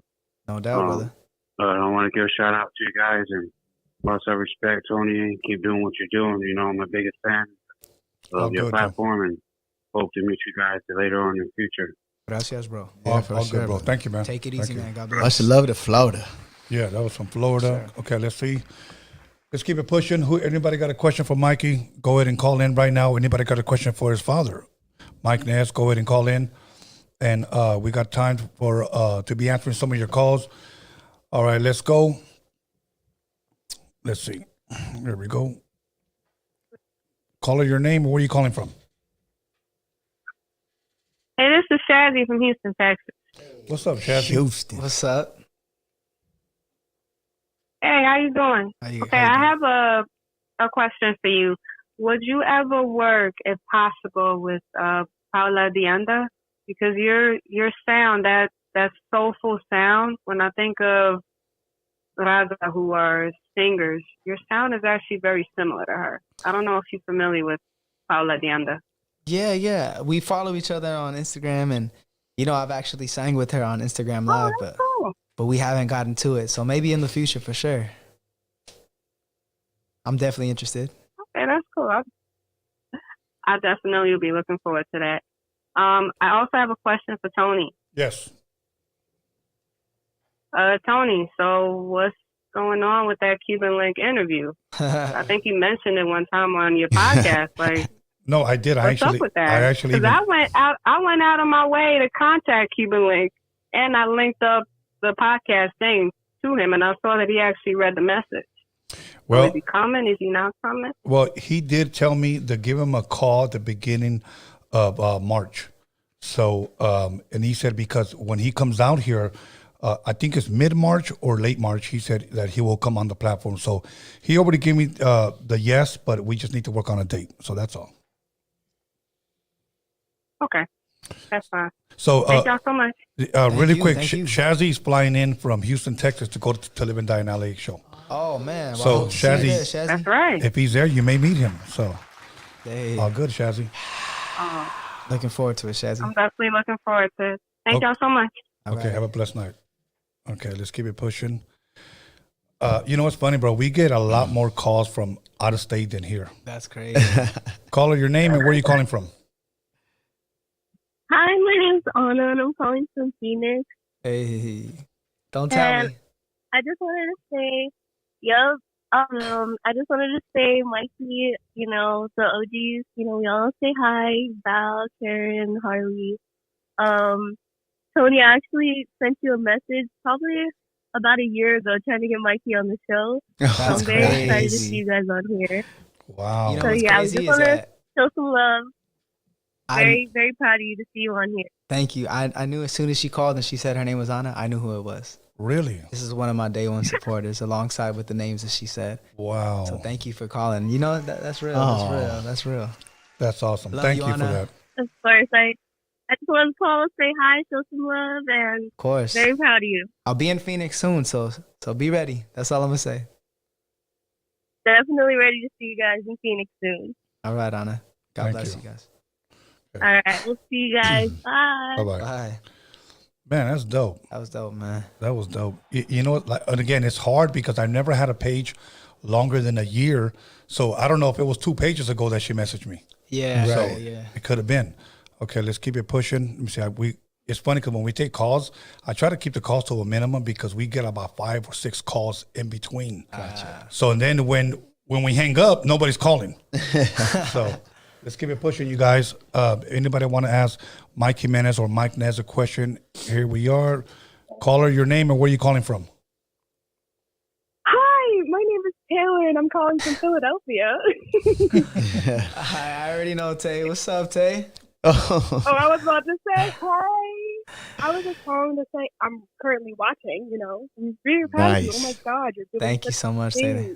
Another one of my day one just, supporters, you know, man. waiting for you to come. Just waiting for you to come to the East Coast. It's gonna happen real soon. But I had something to say. Really quick. You might see some familiar faces at your next show. I think it's in April. I don't know, but it was announced today, I think, or the other day, something like that. But you might see a couple familiar faces. Okay. Maybe. I think the one that I posted today, right? The one in Whittier? Yeah, we would love to have you guys help you all out. Fly out all the way from the East Oh Coast my to come to God, Whittier. definitely. That's amazing. Make sure you hit up Mikey and we'll definitely take care of you for sure. I got you. So- I was going to say, Big Nez, I don't know if you remember, but you called me Turnpike. Yeah. How you doing? There you go. There you go. You definitely should make it out. We'd love to have you out. I got you. So nice to talk to you, Tay. Thank you. All right, bye. Love you. Bye. That's dope. I'm glad they're calling in, bro. For real, bro. Okay, you guys, come on in. During that phone call, we had 3 missed calls. So let's see. Here we go. Caller, your name and where are you calling from? Hi, I'm Val. I'm from Texas. Texas. I'm one of Mikey's OGs. I'm just calling. I already know. For tour. That's crazy. You guys are over here making me nervous and stuff, man. You got him blushing, guys. I'm just kidding. It's so nice to talk to you, Val. Thank you for calling. Welcome. Bro, we're here for you. Of course. So yeah. Much love. Miss you guys so much. If you go to the Kyle show, I'll probably be there. Which one? The Kyle show. I saw that Bass was going there, but I'm not sure if you're going. But if you are, I'll be there. Okay, yeah. I'll definitely. What city is gonna be in? South Texas. Okay. Yeah, I'll try to make it out for sure. Okay. I'm coming for you, Bye, Texas. Mikey. Bye, Val. Love you. Bye. You better. Have to see you. Bye. Man, think he's ready for this? I don't know, man. I'm scared. It's all good. It's all good, man. Okay, you guys just keep it pushing. If you got any more day ones, call in right now. And talk to Mikey, ask him a question, ask him whatever you guys want. Here we go. Caller, your name or where are you calling from? Hello. Yes. Hello. Yes, you're live. You got a question for Mikey? Hello. Oh yes, it's Sunshine. I just called to tell I love you guys. Oh, Sunshine. It's Sunshine. It's Cerise. What up, I have to Cerise? call to tell I love you guys. Oh, we love you too. You know we love you. Thank Keep you for up the calling. Good work, okay? Love you. Love you too. Of course, have a day one. Tell your fam, tell your moms I said what's up, and we miss you guys. Yeah, we love y'all. All good. Miss you. Love you. Bye. Love you too. All right, bye-bye. Bye. That was 4 I love yous. There's a lot of love in the room, Tony. I don't know what to say. There's a lot of love in the air. Yeah. Yes. Okay, you guys, come on. Let's keep it pushing. We got a couple of more minutes. Let's keep it rolling. Let's see. Rolling. Caller, your name and where are you calling from? Rocky Padilla, from Hacienda Hey, there he is, Rocky Padilla, Mado. The one and only. The one and only What's Rocky up? Padilla, man. Rocky, I got one question for you. We're gonna interview you, Rock. Can you sing us a little something? Can you bless us? Porfa, Baby, baby. Yes, I love. Oh, yeah. I can do it. Come on, give it to us. Rocky Let's go. This love I have for you, baby, it's real. It tells how much I love you. And this is how I feel right now with the Jimenez boys. Yeah, this baby. love I have for you, baby. It just grows and grows. Woo! Oh, man. Rocky Padilla, man. And for those of y'all that are listening, Rocky is actually going to be with us on the East Side Review Show alongside Mikey. Yeah, April 21st. April 21st at Sage and Whittier, man. So love to see you all out there. We love you, Rocky. That's right. Hell yeah. Man, hey, I love you guys. I want you to say, hey, my daughter Melody wants to say hi. Hold on. Yeah. Melody, what's up, Melody? What's up, Melody? Hi. What's up? We miss you guys. Rocky, we gotta hang out soon, man. We got to do the carne asada soon. Come on, man. Let's do it, baby. Gotta have a cookout. Yeah. Oh, yeah. Hey, I'm proud of you guys, man. Hey, we had a rehearsal today, and we're talking about you guys. Everybody's proud of you, man. Oh, Keep doing what you're doing. I got you back to the fullest. Always, Much love. You know that. I I got love you you, back man. to the Your fullest. family, bro. My brother from another mother, for sure. Hell yeah, Rocky. Same here, brother. And thank you, Tony, for getting them on there, man. Thank you, my brother. Deserved, much blessed. Man. Absolutely. Yes, God bless you, brother. God bless you all. God bless you, Rocky. For sure. We Stay love you, blessed, Rock. Rocky. We'll stay All in right, touch, doggy. brother. Talk to you I'll soon. talk to you in a bit. Yes, sir. All right, bro. Man. I had him here and he blessed us. He sang a lot, bro. It was amazing, bro. I just wish that a lot of people, man, this guy, in my opinion, he just deserves so much more. Oh, for sure. So that's what I like to say, and that's why I'm glad once again that we have platforms like this, and also platforms like Robert from Lighter Shade of Brown, the Blackout Podcast. Yeah, Nice. You know, for having platform and shining light once again. Shout on out wrestling. ODM. I was just Shout out featured on ODM last for week. sure. Much love, man. So once again, callers, let's go. Let's call right now. You have the time. I always like to say, if you got the balls, make the calls. You know what I'm saying? So right now is the time. So let me tell you something. When this guy blows up, you may never be able to talk to him. So talk to him right now. At least you'll have it on video. So if not, we're just going to continue the conversation. We got a couple of minutes left, and we're going to go from there. Baby Bash, if you're watching, call in, homie. So or maybe I should just call him, huh? Yeah, right. Oh, you know what? He might be doing a show tonight. Oh, yeah. He might be doing What's a today? show. Sunday? Yeah, Sunday. Let's see. He said he was going to be watching. Maybe should I give him a call? Caller, your name and where you calling from? Oh, this is Danny. I'm calling from Santa Cruz. Danny from Santa Cruz. What's good, my brother? What up, Danny? Yeah, I really like that you bring these people over to your show, Tony, because I know you bring a lot of rappers, but these guys are bringing like a different vibe. They're not coming over here acting all macho man and shit. They're not coming over here talking about guns and how tough they are and all that. So I really appreciate it, and I really like his music, his style, and I really like it that his pop is right there rocking with him. Absolutely. And I really respect that. Gracias, brother. And I wanted to ask you, because I cut the show a little bit late. What did he have to do with the band from oh man, what is the name of that band? Where he was saying his grandpa was something to do with the band. Tierra. What band was that? You talking about the Midnighters or Tierra? Okay. Oh, the Midnighters. The Midnighters. Yeah, the Midnighters. So, who was that? You so want to that was my great uncle, which is Uncle Ray's. Yeah, so it's Little Ray Jimenez back in East LA. Well, he was the original singer of the Midnighters before Willie G. And then after that, Willie G took over and then ran with all those beautiful classics that Willie put out after that. You know, much respect to the G boys, Jacob G and Jacob G, my dog. We love you, dog. You guys, man. I want to meet Willie G too, man. Oh wow, awesome. But that was my great uncle. Okay, yeah, man. I really like them too. I really like that song. I know you've come Woo! to tell me that it's over. I love that song, bro, and I'm trying to remake it too. Oh, man. There's room for all raza, Holmes. Don't let that stop you. Get it. Sure, man. Yeah, and I got another question, bro. For Tony and the two of you guys. I see a lot of even Los Yesterdays, a lot of Soldies, Joy Quinones, and a lot of them, but it's mostly in LA, down south. I don't see it really kicking off over here in the Bay, bro. Why do you think that is? That is my question. Who wants to give it a shot first? I think it's because they haven't heard Mikey Jimenez, bro. You know, I think up north too. You know the funny thing about up north and out there in the Bay, they're deeply tied into the oldies too. Yes, I have familia all the way crossing from Delano to all the way up to San Jose to San Francisco. So and I know that the cultura out there is strictly about nothing but the oldies and the underground oldies. So I don't get that either. I don't know how or why it's not that big. You know?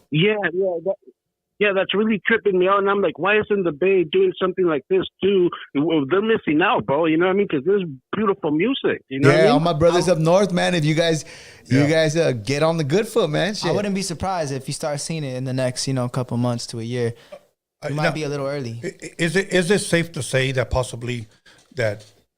Let me just call it a movement, okay? Okay. For the sake of the conversation, is it possibly safe to say that this movement is still somewhat fairly new? I'd 100%. say so. Okay. Yeah. And that's so I think that's probably the reason. I believe so too. So yeah. But I believe it's about to spread like wildfire, and let's hope and pray that it's 2023.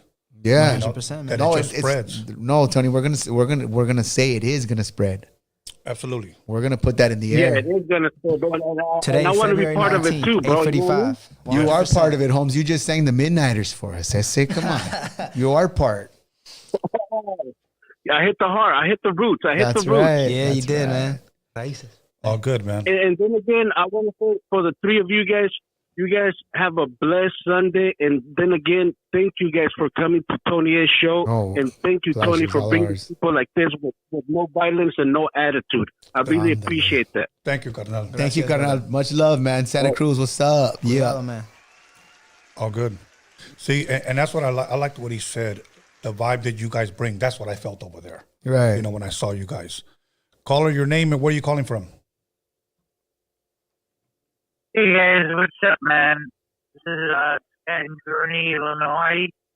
Just checking the line out, seeing what's going on. Looking to possibly hook up with a buddy and suck your cock. Love to hang out naked. Hang out naked. Okay. Hey, bro, I think you have the wrong podcast. Okay, so yeah, just go ahead and. Man, that guy went crazy, man. Oh, man. No, I think I was waiting for it. I was surprised. Like, damn, nobody over here prank calling or something. Yeah. Well, that was one. Caller, your name and where are you calling from? Hey, this is Luis from the North Bay, the Bay Area. What's good, I Luis? just want to tell you guys, buenas noches. A ti, homie. Hey, what's up, Luis? Thank you for tuning in, man. Hey, Mikey, you've got some great talent down there. Keep up the good work. And I just heard the call earlier mentioning about the oldies up here. And actually, we do have a couple venues up here. Nice. Okay. So, once it expands, it'd be great to have you up here. Man, absolutely. Hit us up if you can orchestrate something with the venue out there. Maybe we'll get it started, man. For sure. Yeah, definitely. Just keep up the good work, bro. Thank you, bro. Igual. Keep representing positive. Absolutely. Buenas noches. Buenas noches. Gracias, Buenas Luis. noches, bro. Yeah, man. Here we go. Caller, your name and where are you calling from? Hello, caller. Okay, call back. Here we go. Caller, your name and where are you calling from? Hey, what it do? It's a smoking nephew, the Oh, smoking primo, there baby he is. Basherini. What up, man? Basherini. Can we get some crowd? There you go. What up, man? What up? Hey, Mo? you guys sound good, man. I'm proud of everything you guys are doing. Since day one, the first day we talked, I said, man, this is how it's gonna go, man. Watch what happens. and it's nice to see. It's nice to see it flourish. It's happening a little bit quicker than I thought it was, but it's nice and how dope it is to have you get on Tony's show. One of the best platforms for our audience. Yeah, man. For sure, You man. heard it from Bash. People get to see you, man, and man, proud of y'all keeping it alive, keeping the culture alive, man.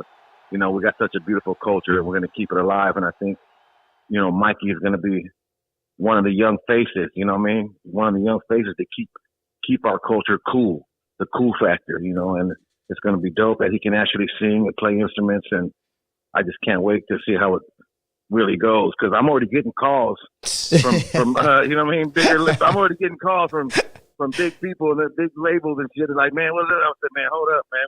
We ain't even scratched the surface yet. Man. Yeah, you're right. Hey, Bash, you know what, bro? Thank you for the opportunity, bro. And, I got a lot of work that I'm ready to put in, bro, alongside with you and my pops and Big Hev. So we ready, man. Yep. It's all good, man. We're going to have a great partnership, man. Big Hev. Shout out to Big Hev. You got Shout out about Big Hev. 100 million shows you're about to do. You're about to hit every city in the United States. So That's everyone crazy, listening, man. y'all get ready. He's going to be on the road, so it's going to be dope. Taking all my loving, March 17th. March 17th, man. We got to shoot that video, dog. Man, we got to hurry up, dog. March 17th, dog. We going, man. We got to shoot that video, man. I know there's a couple of video companies sent their resume, so we got to really talk this week and figure out what exactly we're going to do for the video. We already got the scenery, but we just got to figure out how we're going to shoot it. 100%. And we'll get it, man. All right, y'all. Let me go back to rolling up this joint, man. I was rolling up the joint right now. Cereal milk. And I got to get back. You know what panic. I do? You know how I do? I it's organic.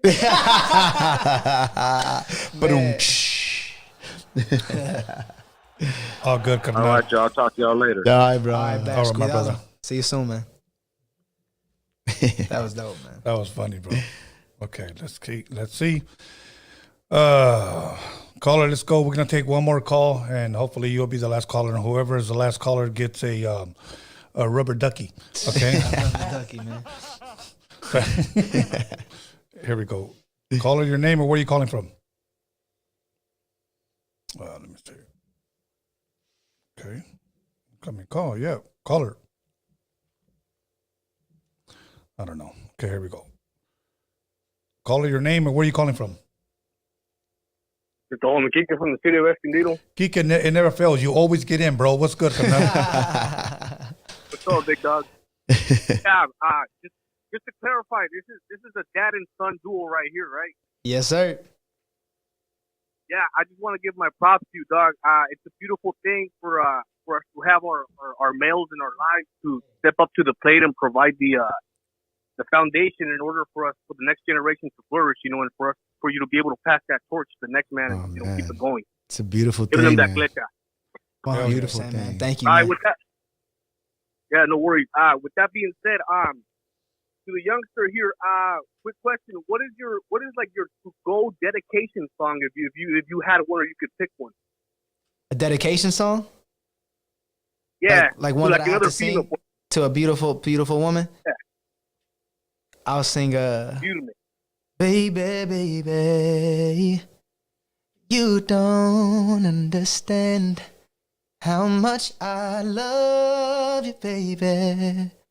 How much I wanna be your only man.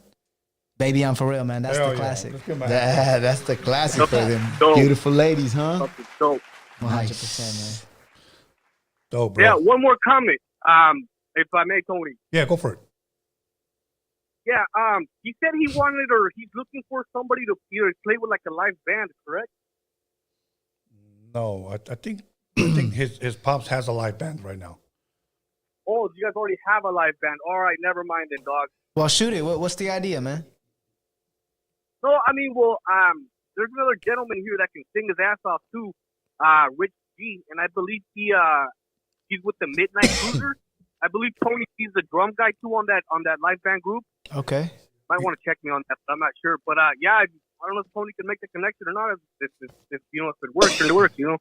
All good, man. Yeah. I will. He's talking about Rich G and he's talking about Tony G as well. So yeah, I've interviewed them here both legends on me. Crazy, man. So thank you, Yeah. Kike. Well, thank you for the time, fellas. Much appreciated, Kike. Take it easy. Yeah, gracias, carnal. Yeah, likewise. Hey, thank you for the time. God bless you, bro. Okay, let's go. You know what? We'll get one more call. A ver. You know, now when you sing Baby, I'm for real, the thing is that these days, most guys can't sing that song because they're not for real. Yeah, right. So, okay, let's go. We're going to give you guys one more call. One more call. We got one more rubber ducky left. Norbert's brought him from home. Okay. That's what he uses them to take a bubble bath in. Okay, let's see. Caller, your name and where are you calling from? Hey, what's up, Tony? My name's Ever, and I'm from San Diego. San Diego in the building. What's good, my brother? Hey. Hey, what's up? Hey, so in 2019, I lived in East LA on Grace Place on one of Mikey Jimenez properties. Hey, that's crazy, man. Hey, what's up, man? How are you? What's going on, brother? You probably don't remember me, but we out here still. So nice. just wanna send mine and sorry for your loss, bro. Yeah, man. Thank you, brother. Thank you, man.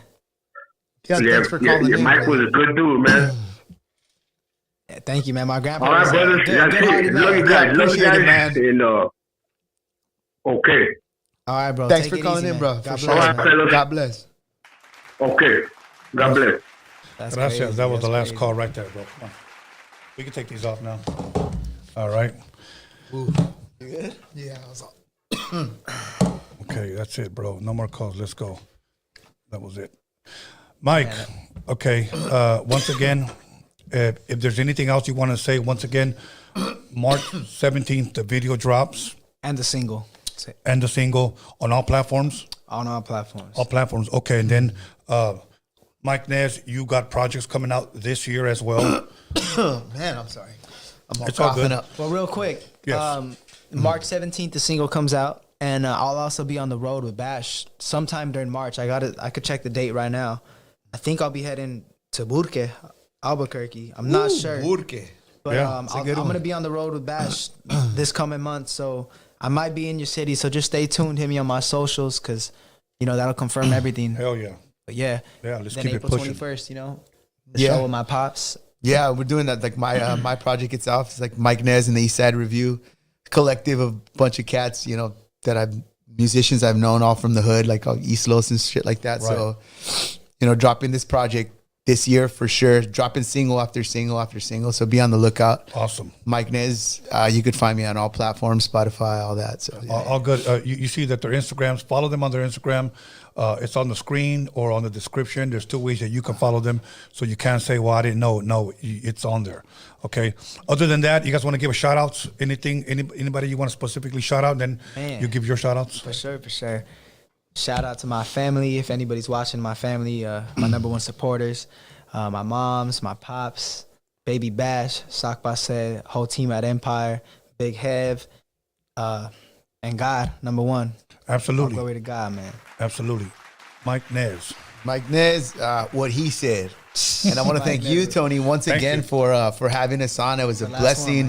It's things like this and gente like you that keep this shit moving, dog. And you know, the shit that your name, especially being out and people knowing who you are, having us on, as well as the validation of like what this shit is and how Raza keeps it fucking real, bro. Thank you, Carnal. None of this hating shit, bro. none of this bullshit, no dragging gente down, none of this fucking picking people up, bro. And thank you so much, bro. Like You're that dude. Man, for the generation to come, you know? Absolutely. The only thing I want to ask you guys to promise me is that when he blows the hell up, that he comes back. Yeah, I'm gonna be calling you, bro. I'm gonna be calling you. You got my number, bro. Yes, sir. You got it, Carnal. You got it, That's my Carnal. handshake right there, man. So, other than that, I want to thank everybody who tuned in, everybody on the live chat, everybody who liked, comment, subscribed, everybody who shared. I thank all the callers, all of our moderators. Let me thank News with Norbies. If you guys didn't check out News with Norbies yesterday, make sure you guys check that out. I want to thank my boy Alex Cervantes Enterprise, even though he's been showing up lately, but doesn't matter. He's still running the ship. I want to give a shout out to the Hip Hop Jedi, also to my son B-SKANLESS for helping me promote this, and everybody out there. Baby Bash, we need to get you on here soon, carnal. I know you're super busy, homie, and I'll work around your schedule. But we're gonna make it happen. So much love, man, and thank you guys once again. I wish you guys nothing but success. Thank you, brother. Thank you, brother. Equal to you, man. Yeah, go ahead. You got some super chats? Okay, these are people that that donated money and they had questions. Oh, awesome. Let's do it. Nice. Anytime now, you guys. All right, about that. Can you guys hear me? All right, cool. All right, El Boo Boo dropped $5. Says, hey, Theme Park Steve likes to play Guess Which Homie Is in Your Mouth while blindfolded. Laughing emojis. Michael Rosas dropped $2. Showing love and respect from the 818. Michael Rosas dropped another $2. Shout out to my cousins Ahmed, Habib, and Mr. Capone. Hey, this guy. Monte Carlo. He got jokes. I like that Monte shit. Carlo dropped $5. Hey, Mikey, was trying to get on the phone calls. Can you please sing Happy Birthday for my daughter, Analia? Saludos, Tony 8. All good. Was that the last one? Yeah. Yes. If you can. Analia? Analia. Ready? Ready? 1, 2, 3. Happy birthday to you. Happy birthday to you. Happy birthday, dear Analia. Happy birthday to you. Yeah. There you go, everybody. Baby. Hey, Happy birthday. Happy birthday. Happy birthday. Okay, I had a. Usually do Wednesdays, but tomorrow night we're gonna have our Wednesday show simply because I'm gonna have Frankie Orozco, the guy who's putting together the event for To Live and Die in LA here. He's gonna have 3 groups here, so I'm gonna interview them each for like 30 minutes, and then we're gonna talk about the whole event. But it's gonna be many groups up there. Like Joey Quinones will be headlining, along with Reverie and a couple of more that I keep forgetting because there's so many. But we have the list. Tune in tomorrow at 8 o'clock. Okay. As a matter of fact, when I have Frankie here live, I'm gonna tell him about you. Okay. And so hopefully we could bring him up on stage on Saturday, because I do believe, since this is a LA-based show and we're shining light on Raza here in LA, you should be there. So we'll definitely try to make that happen. So once again, tune in tomorrow, 8 o'clock. I'll post with the flyer. Much love, much respect once again to Mike Nez and Mikey Jimenez. You know what? Let's go to the top. Let's go. Let's go, baby. Going to the top. Yeah.